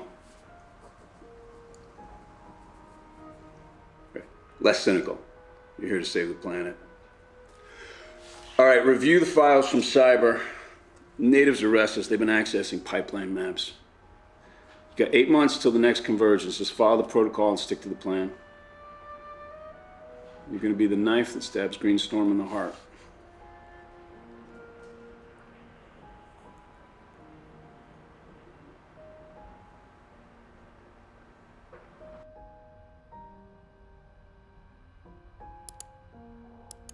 She was a brunette and tall, like your police station vampire. You would have liked her.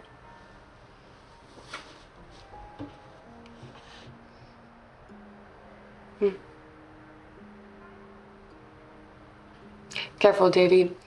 That sounded like an admission. Shouldn't you have your lawyer present, or...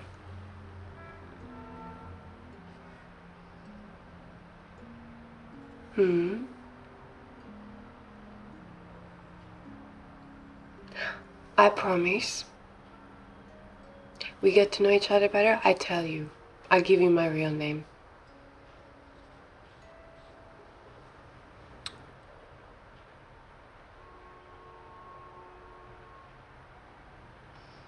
Be safe out there.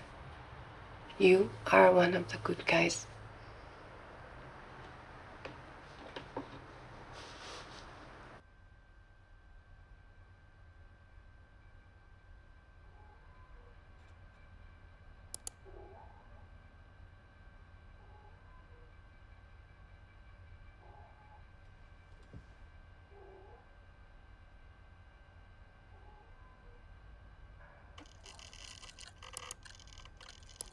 I need you to go to the medicine cabinet, okay?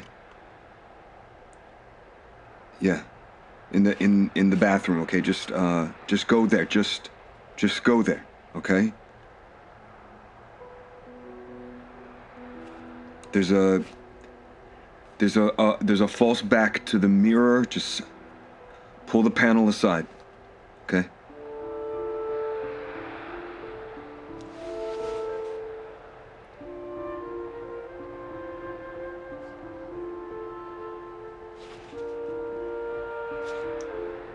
Yeah,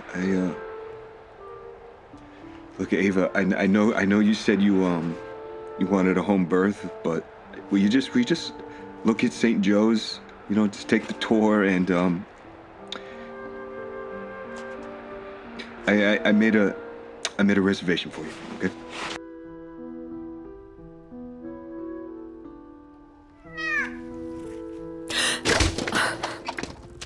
Jesus, you're a fucking cat.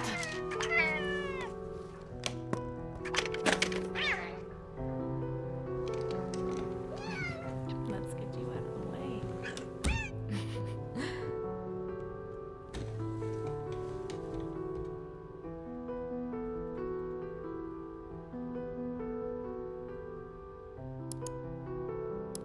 Yes, Kevin. Why?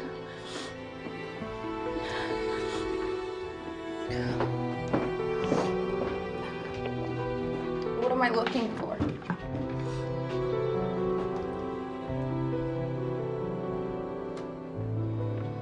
Okay, okay.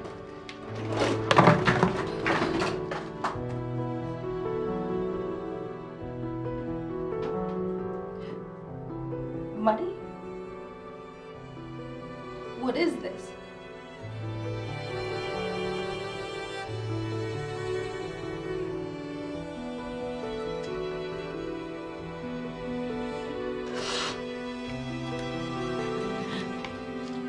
David. David, I...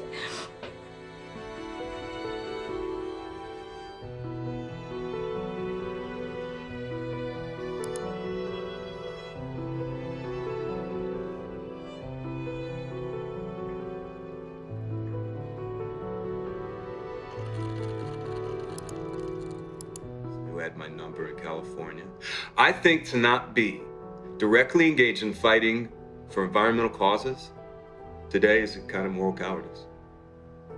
I mean, it's easy to forget that the rest of the world exists when you're in LA, but out here, you can reach out and you can touch it. I've only ever been in love once. It was with a girl I met when I was 18, but I was too young and naive to handle it properly. I guess I still carry a torch for it, which makes me an incurable romantic or underdeveloped emotionally. I'm a loyal friend.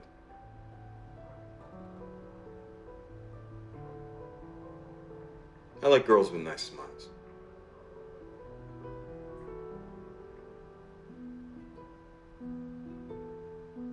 Nice smiles.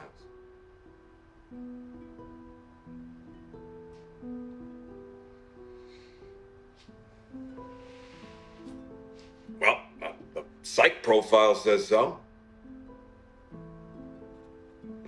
Yeah, like horoscopes never wrong.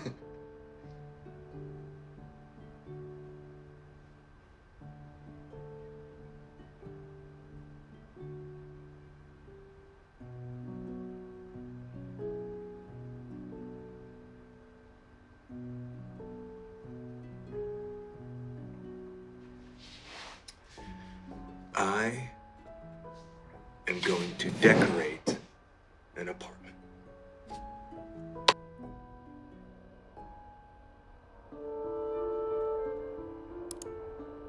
He's in California for money. Yeah, gigolo. Yeah, that's the word.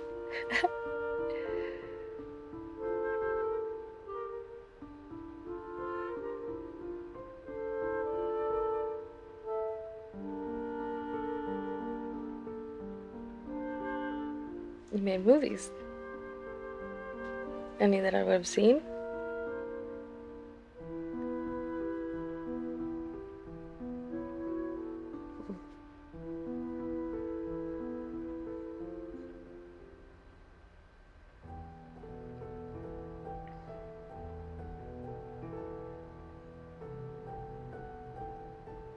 But you stopped.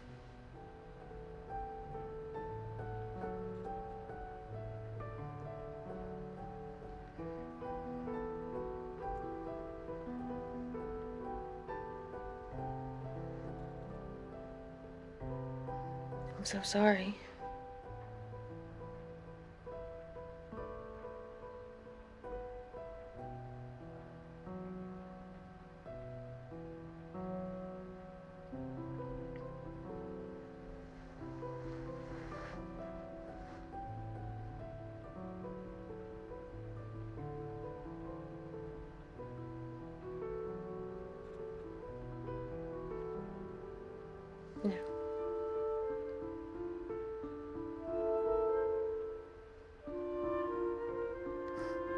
No.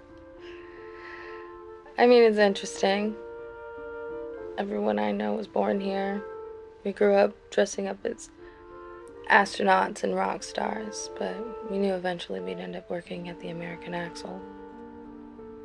I dream of being a singer, but I work in a record store, and you came back here from LA.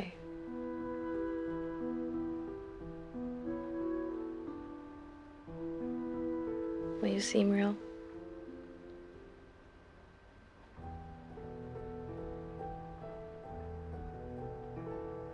No. No, my mom works at American Axle.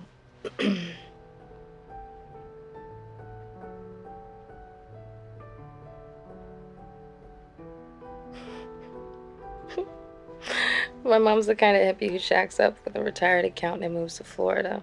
It's very counterculture.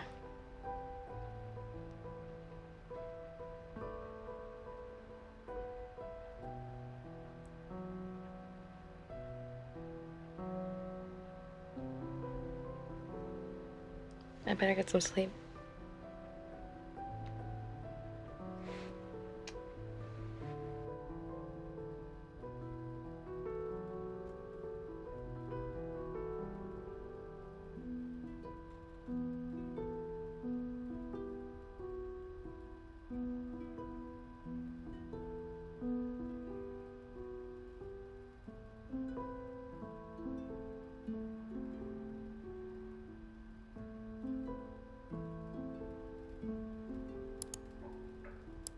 Back in California, I knew this group that protested the Diablo Canyon Road, you know, that power plant up there. And I knew them from in and out of Venice, but it impressed me, you know, it really did. And I moved back up here just to reprioritize my life, because I want to do something. Prosper. They're criminals. Yeah, exactly. I think Ava's great and all, but just like those kids back at the camp.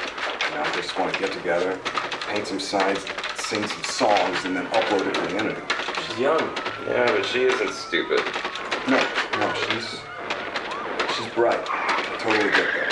But I've been with her to 4 meetings at that Jasmine Center, all blowing hot air. You know, I'm not naive enough to think that we can fix this with Facebook. I saw you at that rally in November. You like causing trouble. There's trouble to be had. I'm not going to run away from it.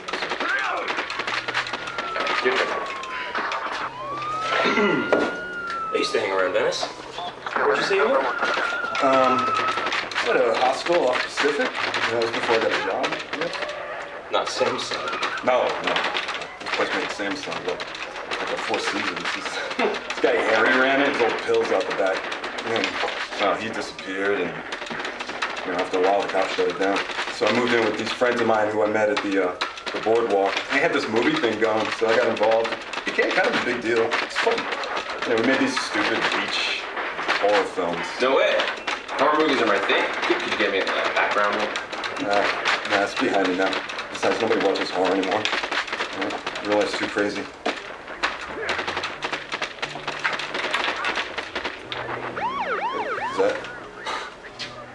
Oh, that's... I just got the high score. Where did you learn to shoot like that? Boy Scouts. Really? No. No, the firearms guy on the sets, on the movie sets, he would take us out to the desert, let us shoot his guns. So. Right now, why don't we go over there? I have some people. Yeah, go. Good way.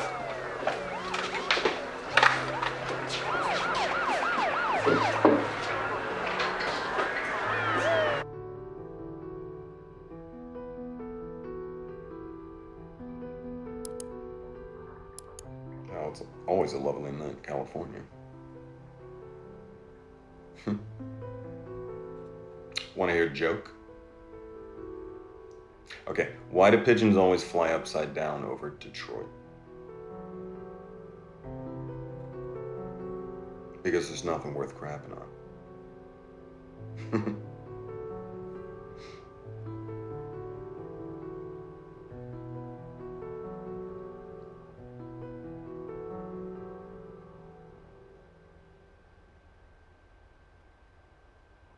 Do what?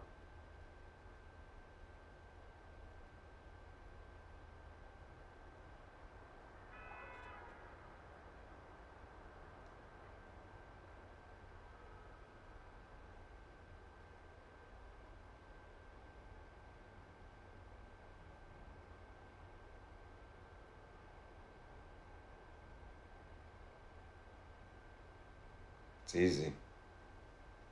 I make sure that it's true. I smile because I like them, and I laugh because they're funny. No, it's real.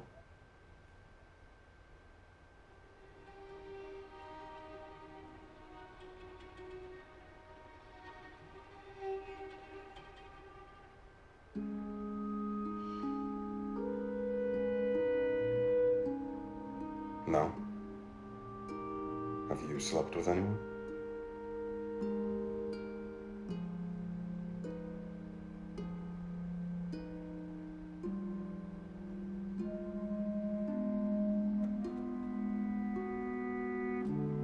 Don't.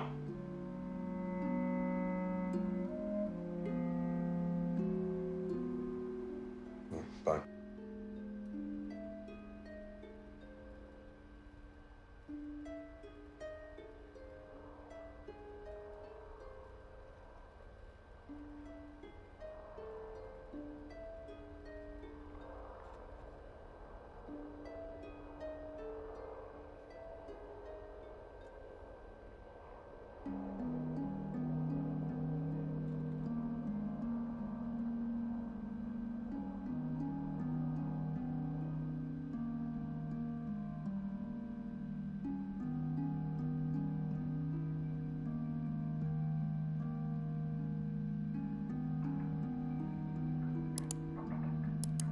We used to date back in California, but that's ancient history now.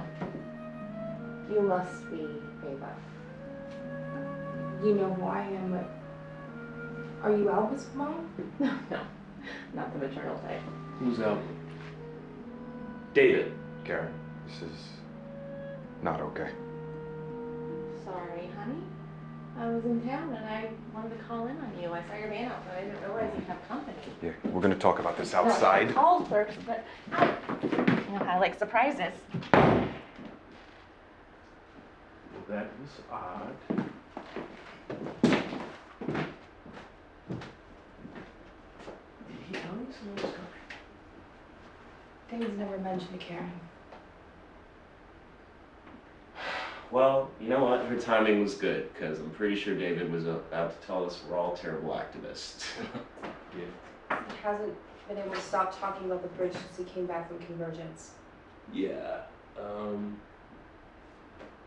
things got pretty intense.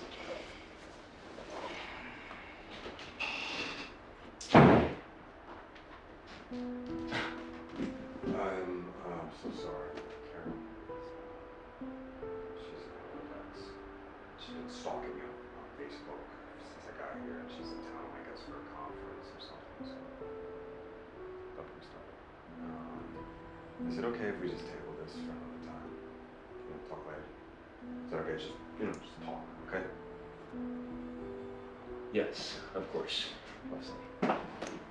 Sure. Sorry.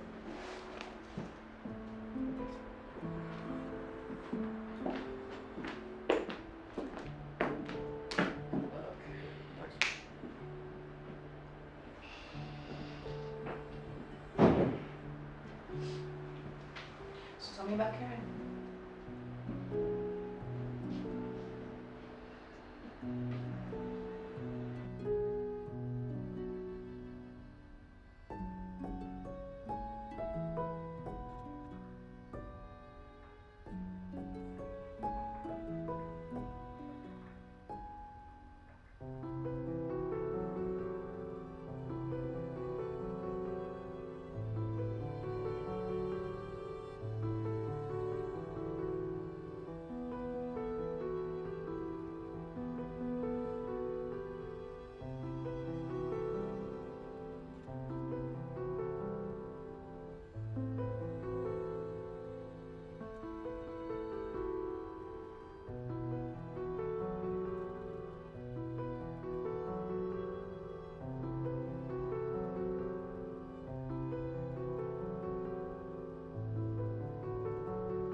In Tennessee, I never saw cars like this. I was 22 before I knew foreigners made cars. Yes, ma'am, I'm a Southern boy. I'm Billy Ray, named after the scoundrels. My mama thought it might have been my daddy. Oh, he's Southern, okay. All right. Is that cash or card, ma'am? Ma'am? Beg your pardon? Will MasterCard do? All right, that's rolling. That'd be just fine.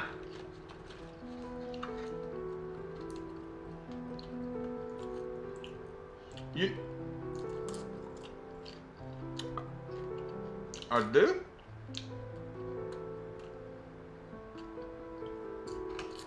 No. I never went to Mexico. I didn't mean to. Well, I don't know what to tell you, ma'am. You want to sign that? Yeah. He was good looking. Well, you have a nice day then. Ma'am? A tattoo? No.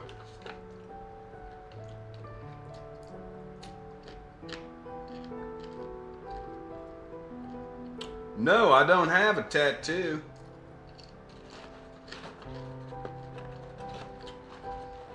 Uh-oh, here it comes. Hope nobody's looking. There, satisfied?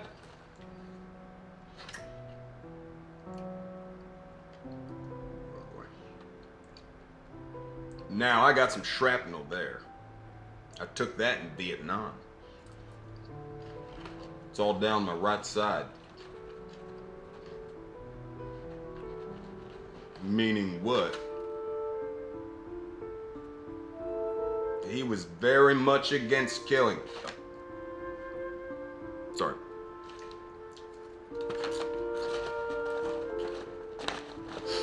Sorry, ma'am. What do you mean? Of course it is. They're like meant for each other. What? Come on, I'm trying. I'm doing an Australian, playing an American, putting on a Southern accent. There's a lot of layers here. Are you saying that you're recasting me? Wait till you hear from my agent.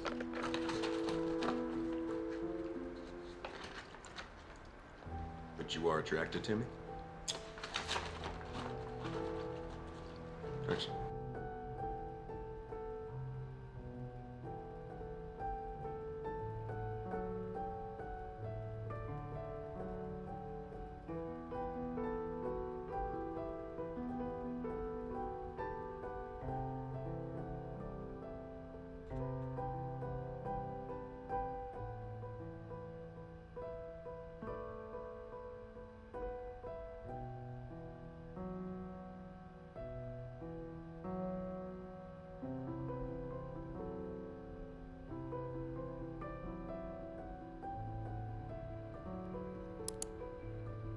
In your car outside before you came in.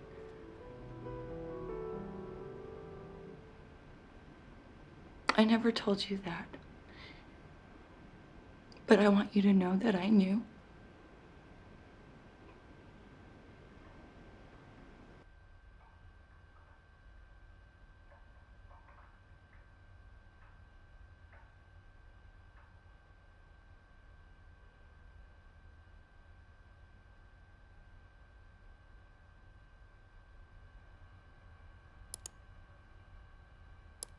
I saw his car parked on the street outside. I went straight into the apartment. He was grabbing you, and I feared for your life.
handsome FBI agent sits outside in his car and watches over her while she sleeps. It's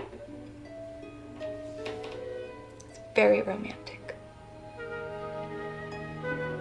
David doesn't know that Emma knows this, and she doesn't tell him. But you know, it does help her sleep at night. She feels safe. So, one night, after they go out for ice cream, Paul calls, says he wants to come over. And Emma tells him to come, thinking that David will scare Paul off, and that will be that. But when Paul turns up, David waits in the car.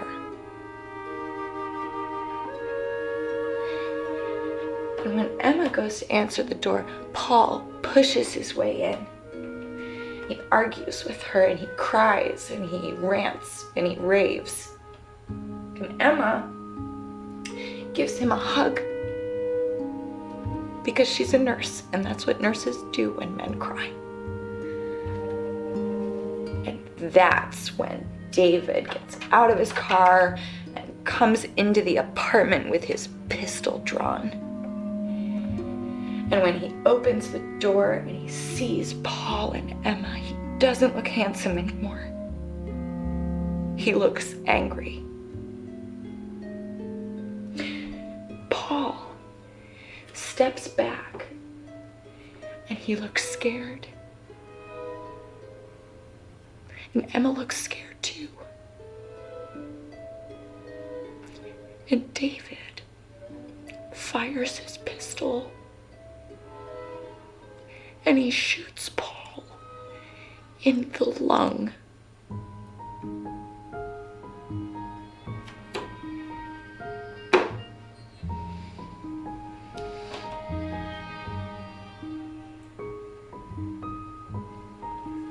It takes Paul about 10 minutes to die.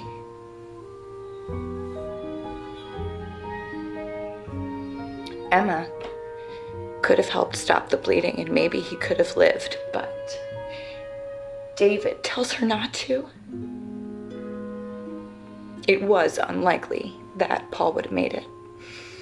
And sometimes David points out it's better just to let the bad guys die.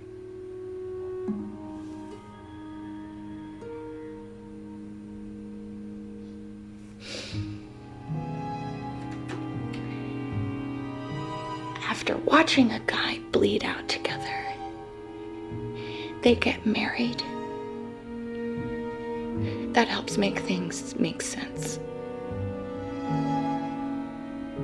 Even so, Emma is sure that she'll be scared of David forever and ever.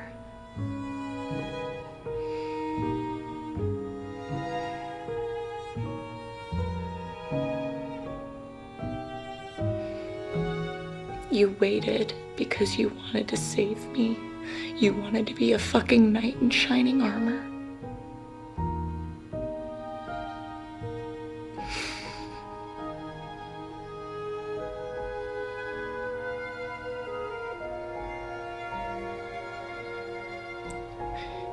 You look so small on the screen.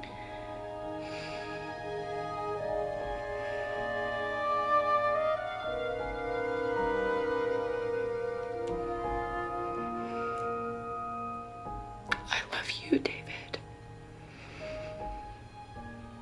But I'm not scared of you anymore.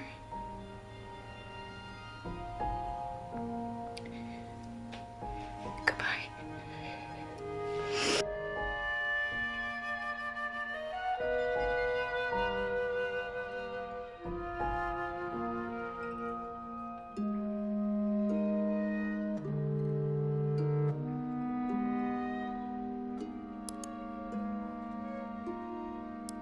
I did wait in the car.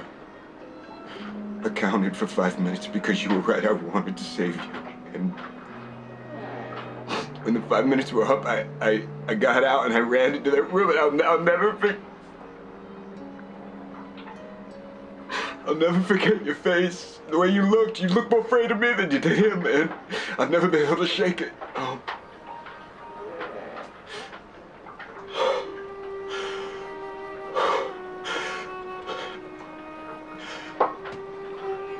I want Alba to grow up thinking that I was a good man. Please. Even if you have to lie. And I want you to know that you were loved.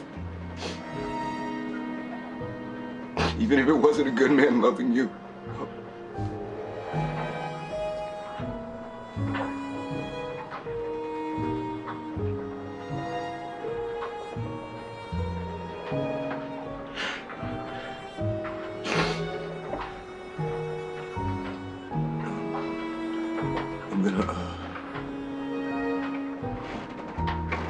I'm gonna do something.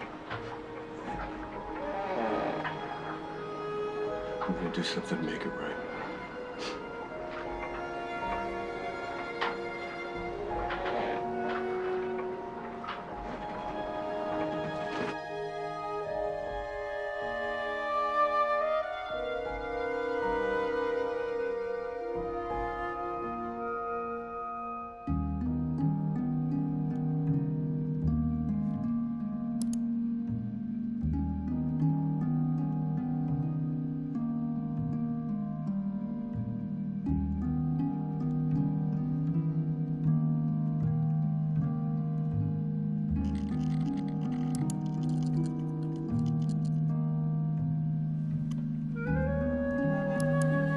Halloween is so important to children, and I wanted her to feel special. It's fine, Mama. Hey, why don't you go play in your room, sweetheart? Alba is fine. Look, Mama, this is a family. David is here, and he's working. He's always working. He walks in the door and he expects me to have my best face on. Mama. You're never gonna keep a man if you're keeping so opinionated. I'll run the bath. You have to be here for Thanksgiving and the recital, okay? I sent you the date. The Bureau was very insistent that we were a strong family unit. You'd think they'd want to make some effort to keep things that way.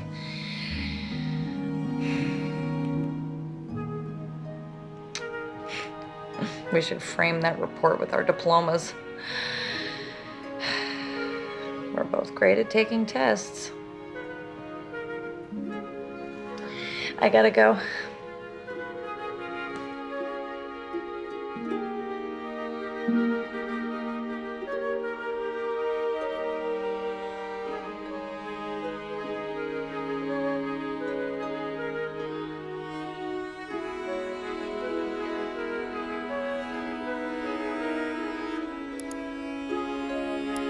And the other children are older than me. They keep telling me what to do.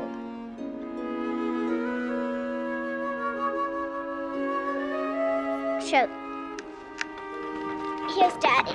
Oh, okay, thank you, honey. Thank you, babe. Hey, how's it going?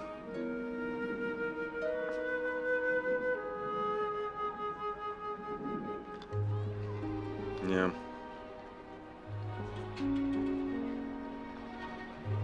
You're not keeping any of it, or?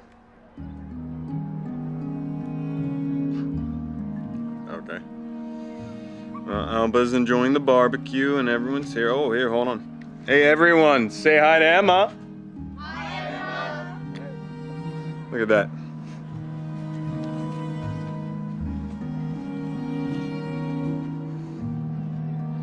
Oh, the weather was so nice, okay, and she's my kid, too.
my children, Alba and Star. I only wish that the two of you grow up to find a world that's a little bit better than the one I'm leaving.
Water is life.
See, Chris is right. I'm telling Eric, you can't be this naive, right? To think that this drug thing is legit. If it is the feds, what do? We lay low. We protest peacefully, and we exercise our democratic rights to organize and to ask questions. This isn't a game. It's not a drill. We need to fight back. Okay, so what? So what, this is a war now? Yeah. I'm with David. We need to escalate. No. Eric's the one who's talking about war. Come on. All right? I'm just there to support. All right?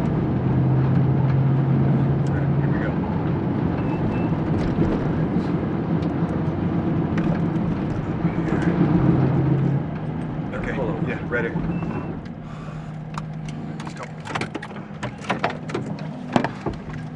Hey, nice shirt.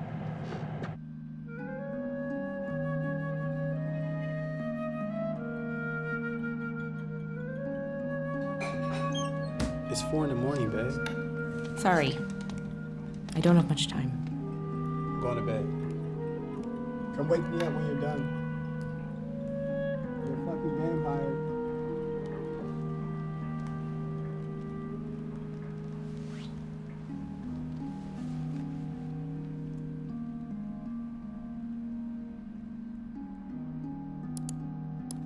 Okay, I would like you to treat Chris like one of your team.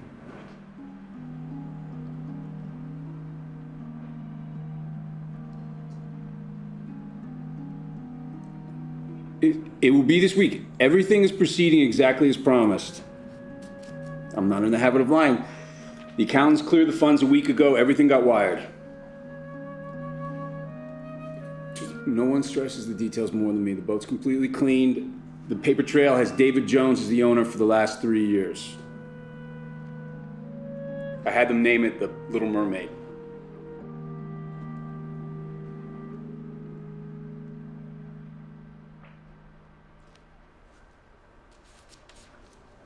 It's understood. The adrenaline's there to help you focus.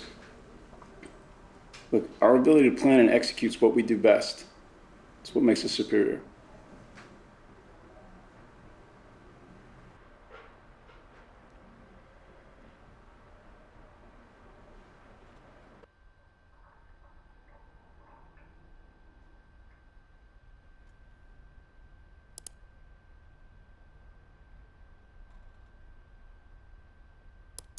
No, you know you remind me of, Chris. Sorry? You remind me of this guy I saw once. But his name wasn't Chris, it was Simon. Does that sound familiar? Simon McMillan, right? Ex-Army, works for Black Kite Logic, everybody's favorite military contractor. Hold on one second. Yeah, no, you do look a lot like him.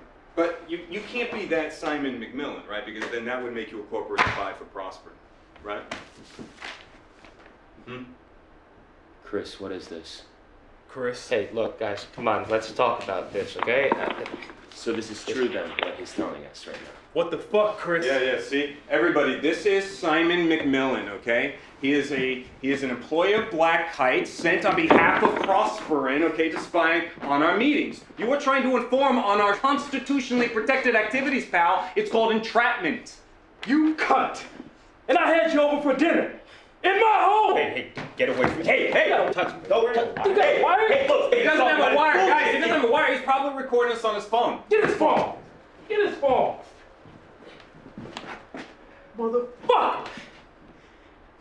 Hey, look, I can explain, all right? I'm no traitor. Who are you? Get out. Just get out.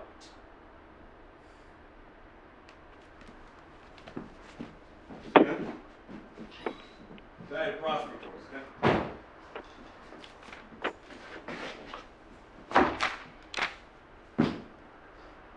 Can you turn that off, please?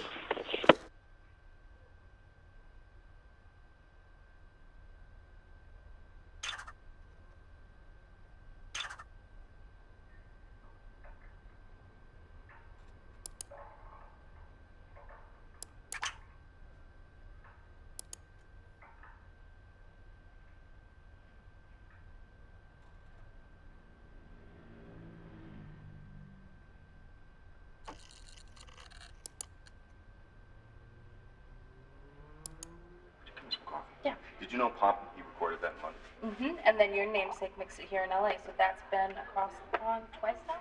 You are an expert. You want some milk? No thanks. Actually, I looked it up when I ordered it for you. Oh, I see. You didn't want me to out-trivia. No. Well, why didn't you just order it off the internet? It's more fashion. You gotta support your local record store. They turn into Starbucks. Wait, who do you think supplies the coffee here? It's a community gesture. Wait, if I were to, just dunk, would that mean I sold out? You like to dunk your cookies?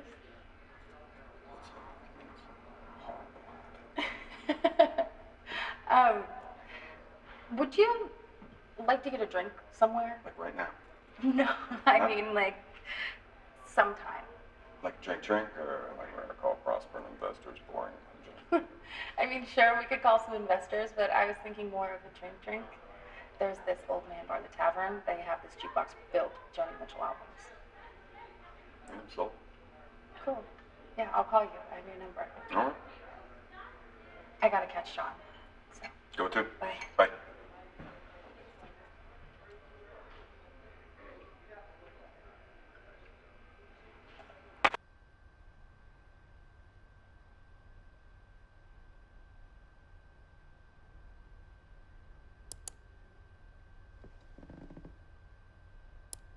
I can't stop drinking coffee. I really need my sleep. I haven't come like that in forever. Yeah, it was fun. It was really fun. You like listening. That's not easy to find with guys. Well, beneath this unassuming exterior is a lot to discover. I am very special. But I worry that we rushed things last night.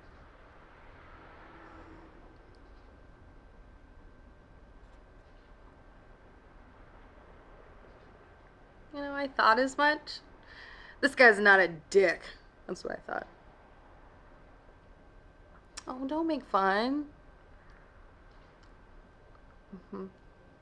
Oh, I still have your fortune cookie.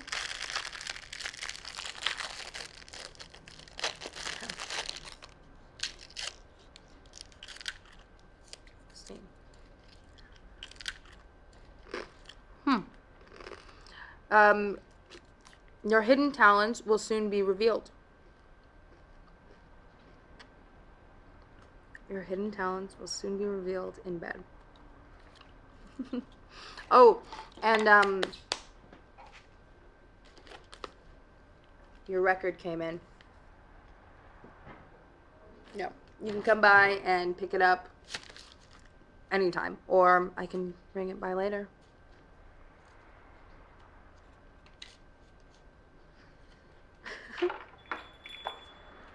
Oh, I should go.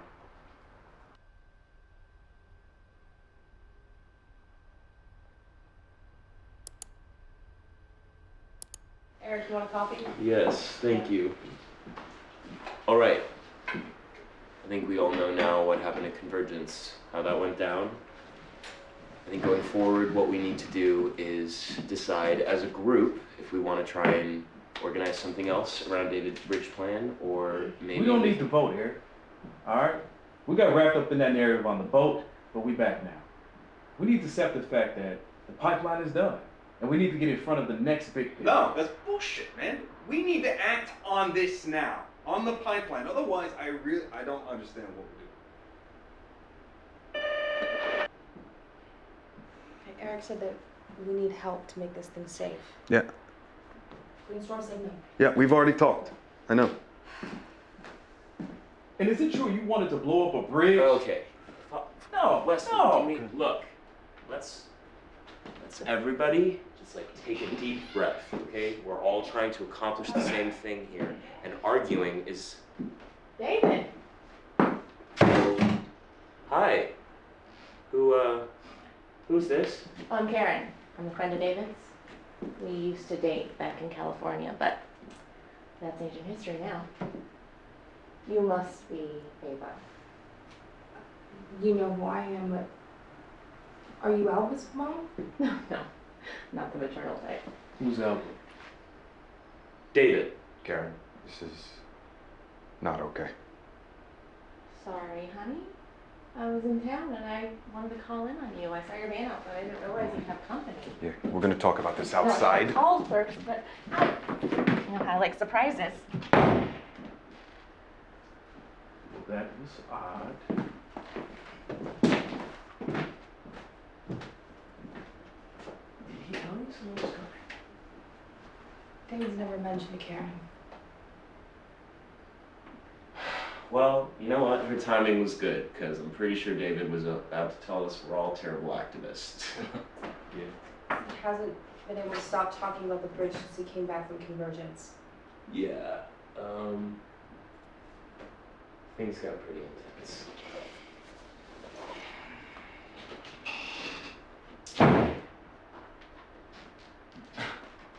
I'm so sorry, Karen. She's been stalking me on Facebook since I got here, and she's in town, I guess, for a conference or something. So, don't get me started. Is it okay if we just table this for another time? You know, talk later. Is that okay? Just talk, okay? Yes, of course, Wesley. Sure. Sorry.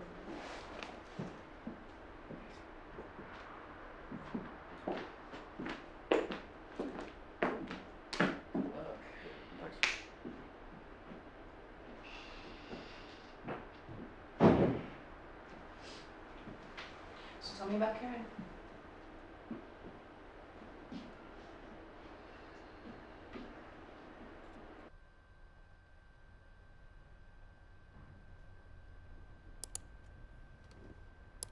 Well, fidelity, bravery, integrity, terrible coffee.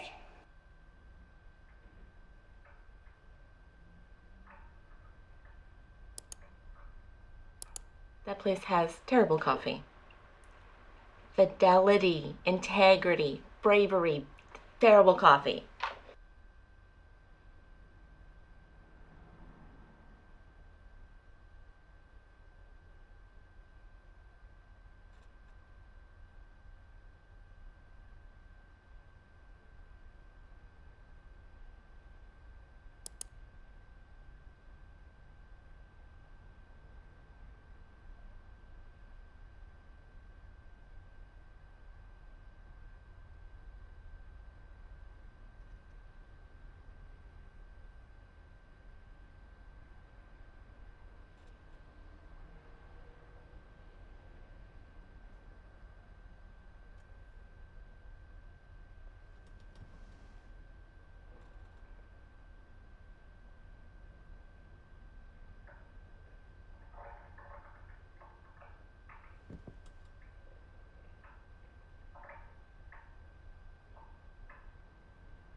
You got 8 months till the next convergence. Just follow the protocol and stick to the plan.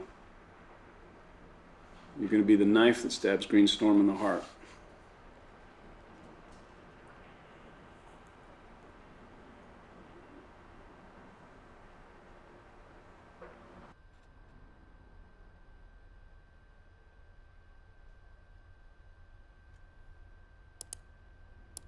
I'll take you to meet the others at Convergence. Fantastic. They'll hear you out. But let's talk about the details outside. Close spaces now.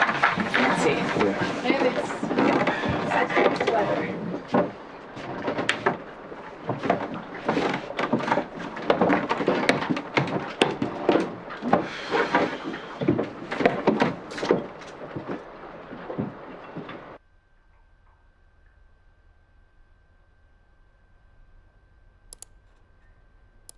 I think we all know now what happened at Convergence, how that went down. I think going forward, what we need to do is decide as a group if we want to try and organize something else around David's bridge plan, or maybe... We don't need to vote here, all right? We got wrapped up in that narrative on the boat, but we back now. We need to accept the fact that the pipeline is done, and we need to get in front of the next big picture. No, that's bullshit, man. We need to act on this now, on the pipeline. Otherwise, I don't understand what we're doing. Eric said that we need help to make this thing.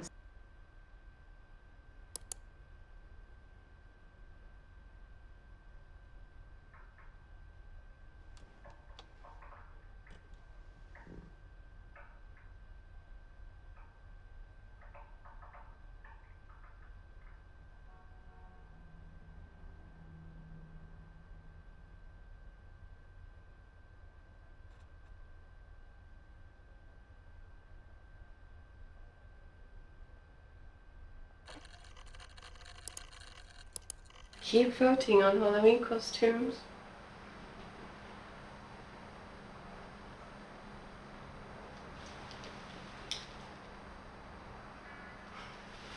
You have to tip to vote. Tell me who you want me to be. A witch?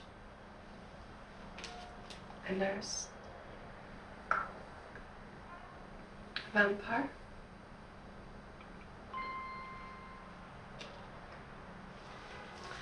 Halloween is my favorite time of year because everyone gets a little bit kinky.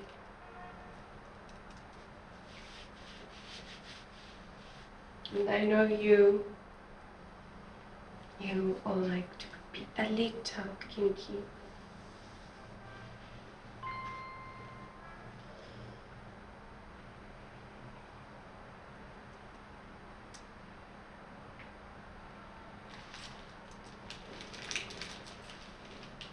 I know you, David.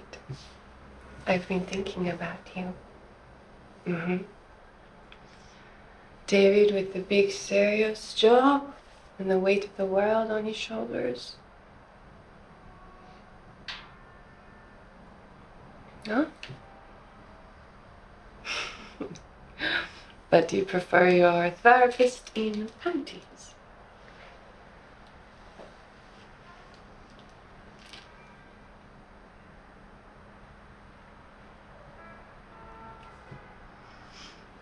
How did you end up in a job like yours? I'm interested.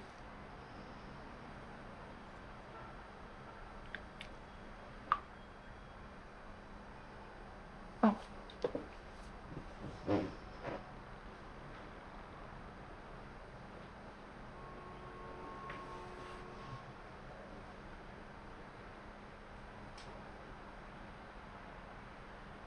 My dream was to be an astronaut. No? And is it everything you hope for?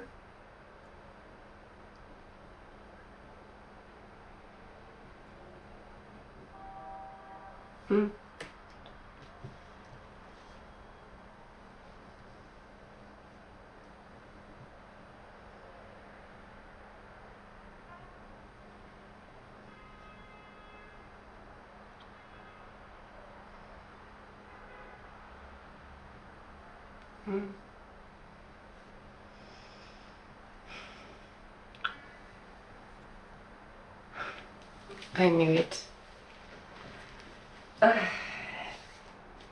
This is your king. You like asking questions. It will cost you.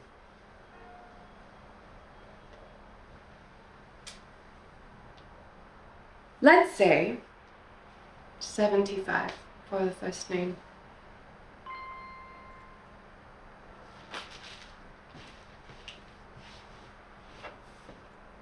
Michel.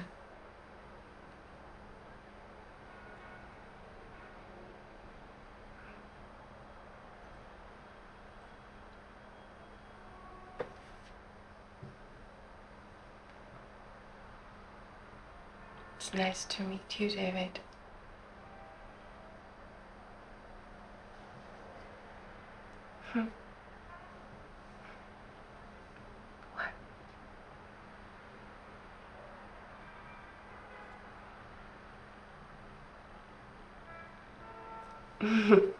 Do I not look like a Michelle? It looks like this, and it looks like that. It means gift of God.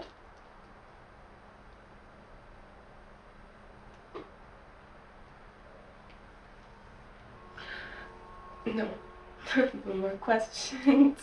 You already know too much. Okay. Yes. I would like that.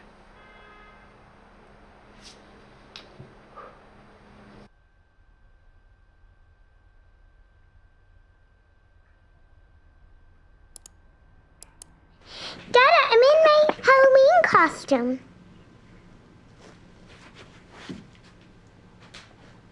I'm Aurora. I wanted Mama to be Maleficent, but she doesn't want to. Yeah, well, Mama doesn't have Angelina Jolie's cheekbones.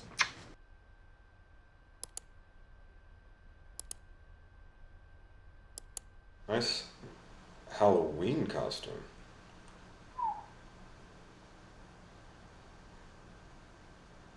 Oh, wait, I thought the vampires were a women's fantasy.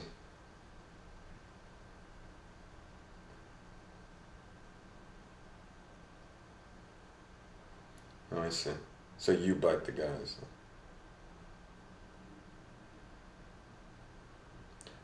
Oh, wow, that's dark.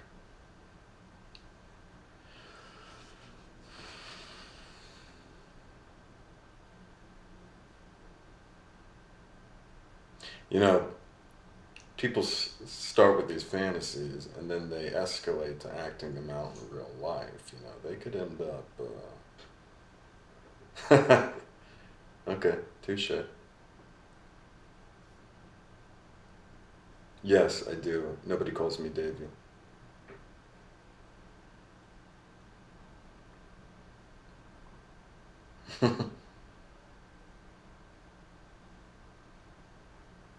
How do you know they're not just saying they're cops?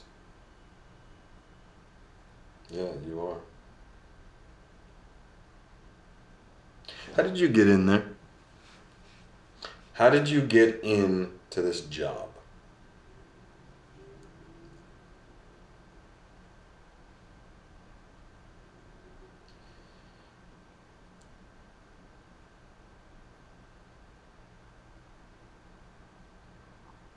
No, I already told you I come from a family of cops.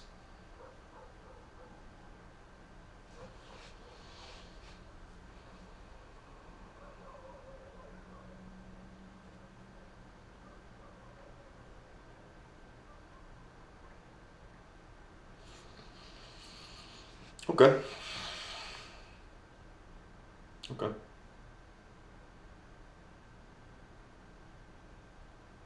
Yeah, I was young. I was a teenager. My father took me to the station with him. I was ill or something and couldn't find anyone to cover for him. So he brought me with him and he put me in the fish tank. That's the waiting room for most of the day. And after a while, an officer comes in with a woman, and she's tall, and she has beautiful long hair. And she's a suspect, or she's a victim, I don't know. She's crying, or she had been crying.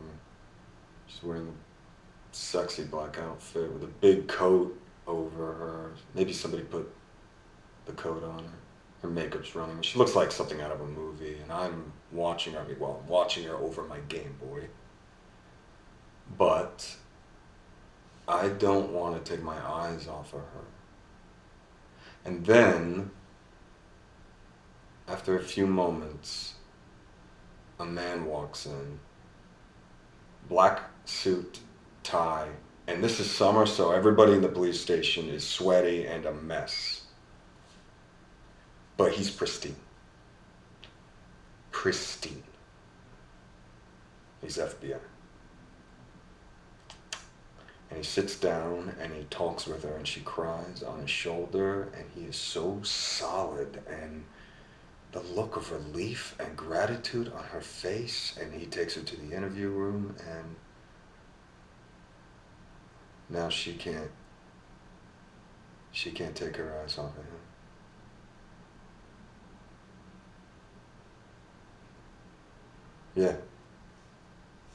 Yeah, I want to be that guy. Yep. Okay, enough about me. Enough. I want to know about you. I want to know how you got into this job, and don't tell me this ballet story. I know it was a lie. Stop. The Bolshoi Ballet never performed Giselle in Paris. I know this.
In a costume on this silly bed, streaming through this camera. You go on the streets and you put yourself on the line. You put your life on the line in a way I have never done. So if I turn this camera off, I walk out this room, that's me. None of these men even know my real name. Now, would I lie to a federal agent?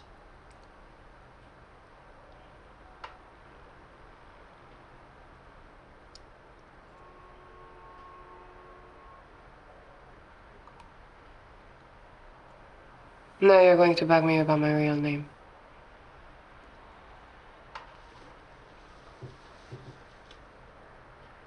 I tell you a true story. I used to work in real estate. I would take a man to look around apartments. I'd go into these places on my own, knowing at any moment they could jump me. I'd take my heels off at the entrance, and I would make sure that it was in a sexy way. And then when we would get to the bedroom, I would sit on the bed with the garters and a short skirt. You know what I was doing? I was selling him a fantasy. No contract, no safety, I felt I gave more of myself selling apartments to men than I do here.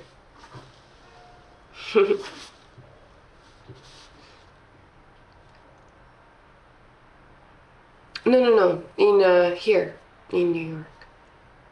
Before I started camming, there was a girl who put me on it. It was a model we used for bedroom video shoots. She told me how much she earned doing cam work, and I was intrigued. She was a brunette and tall, like your police station vampire. You would have liked her.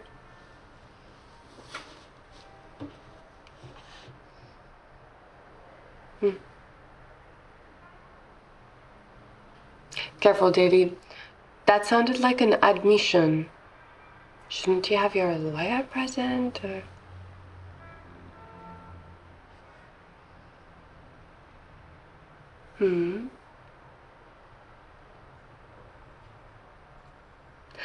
I promise. We get to know each other better, I tell you. I'll give you my real name.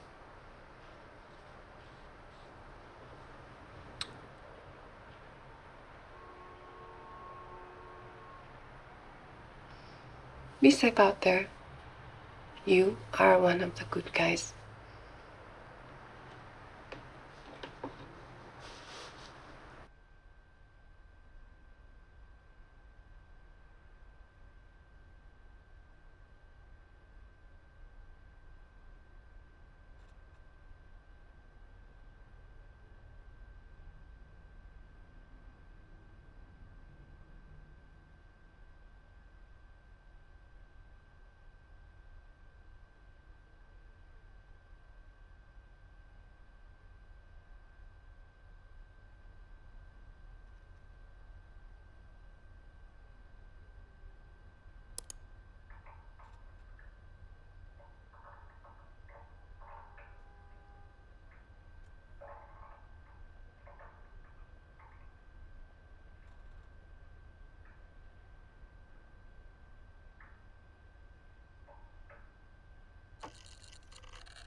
There's a DWP van parked on my street light.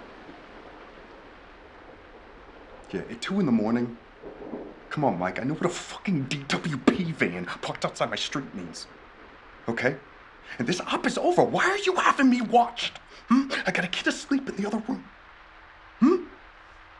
Okay, I'll tell you what, man. I'm gonna go out there. I'm gonna stick this service pistol against the temple of that driver until he tells me who ordered him. You got it? Yeah? Okay, is that a threat? Is that a threat? Because this is my home. I live here, Mike. Okay? Yeah, see? They're gone. I fucking knew it, motherfucker.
When we heard what David did, I took out my wedding ring and threw it into the ocean.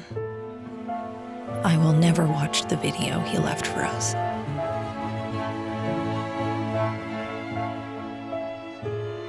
I don't remarry. In a few years' time, I will decide I don't need to be a nurse anymore and will start teaching tennis to girls. I will stay fit and always look 10 years younger than I am. Alba will leave home at 18 and do exactly what she wants to do.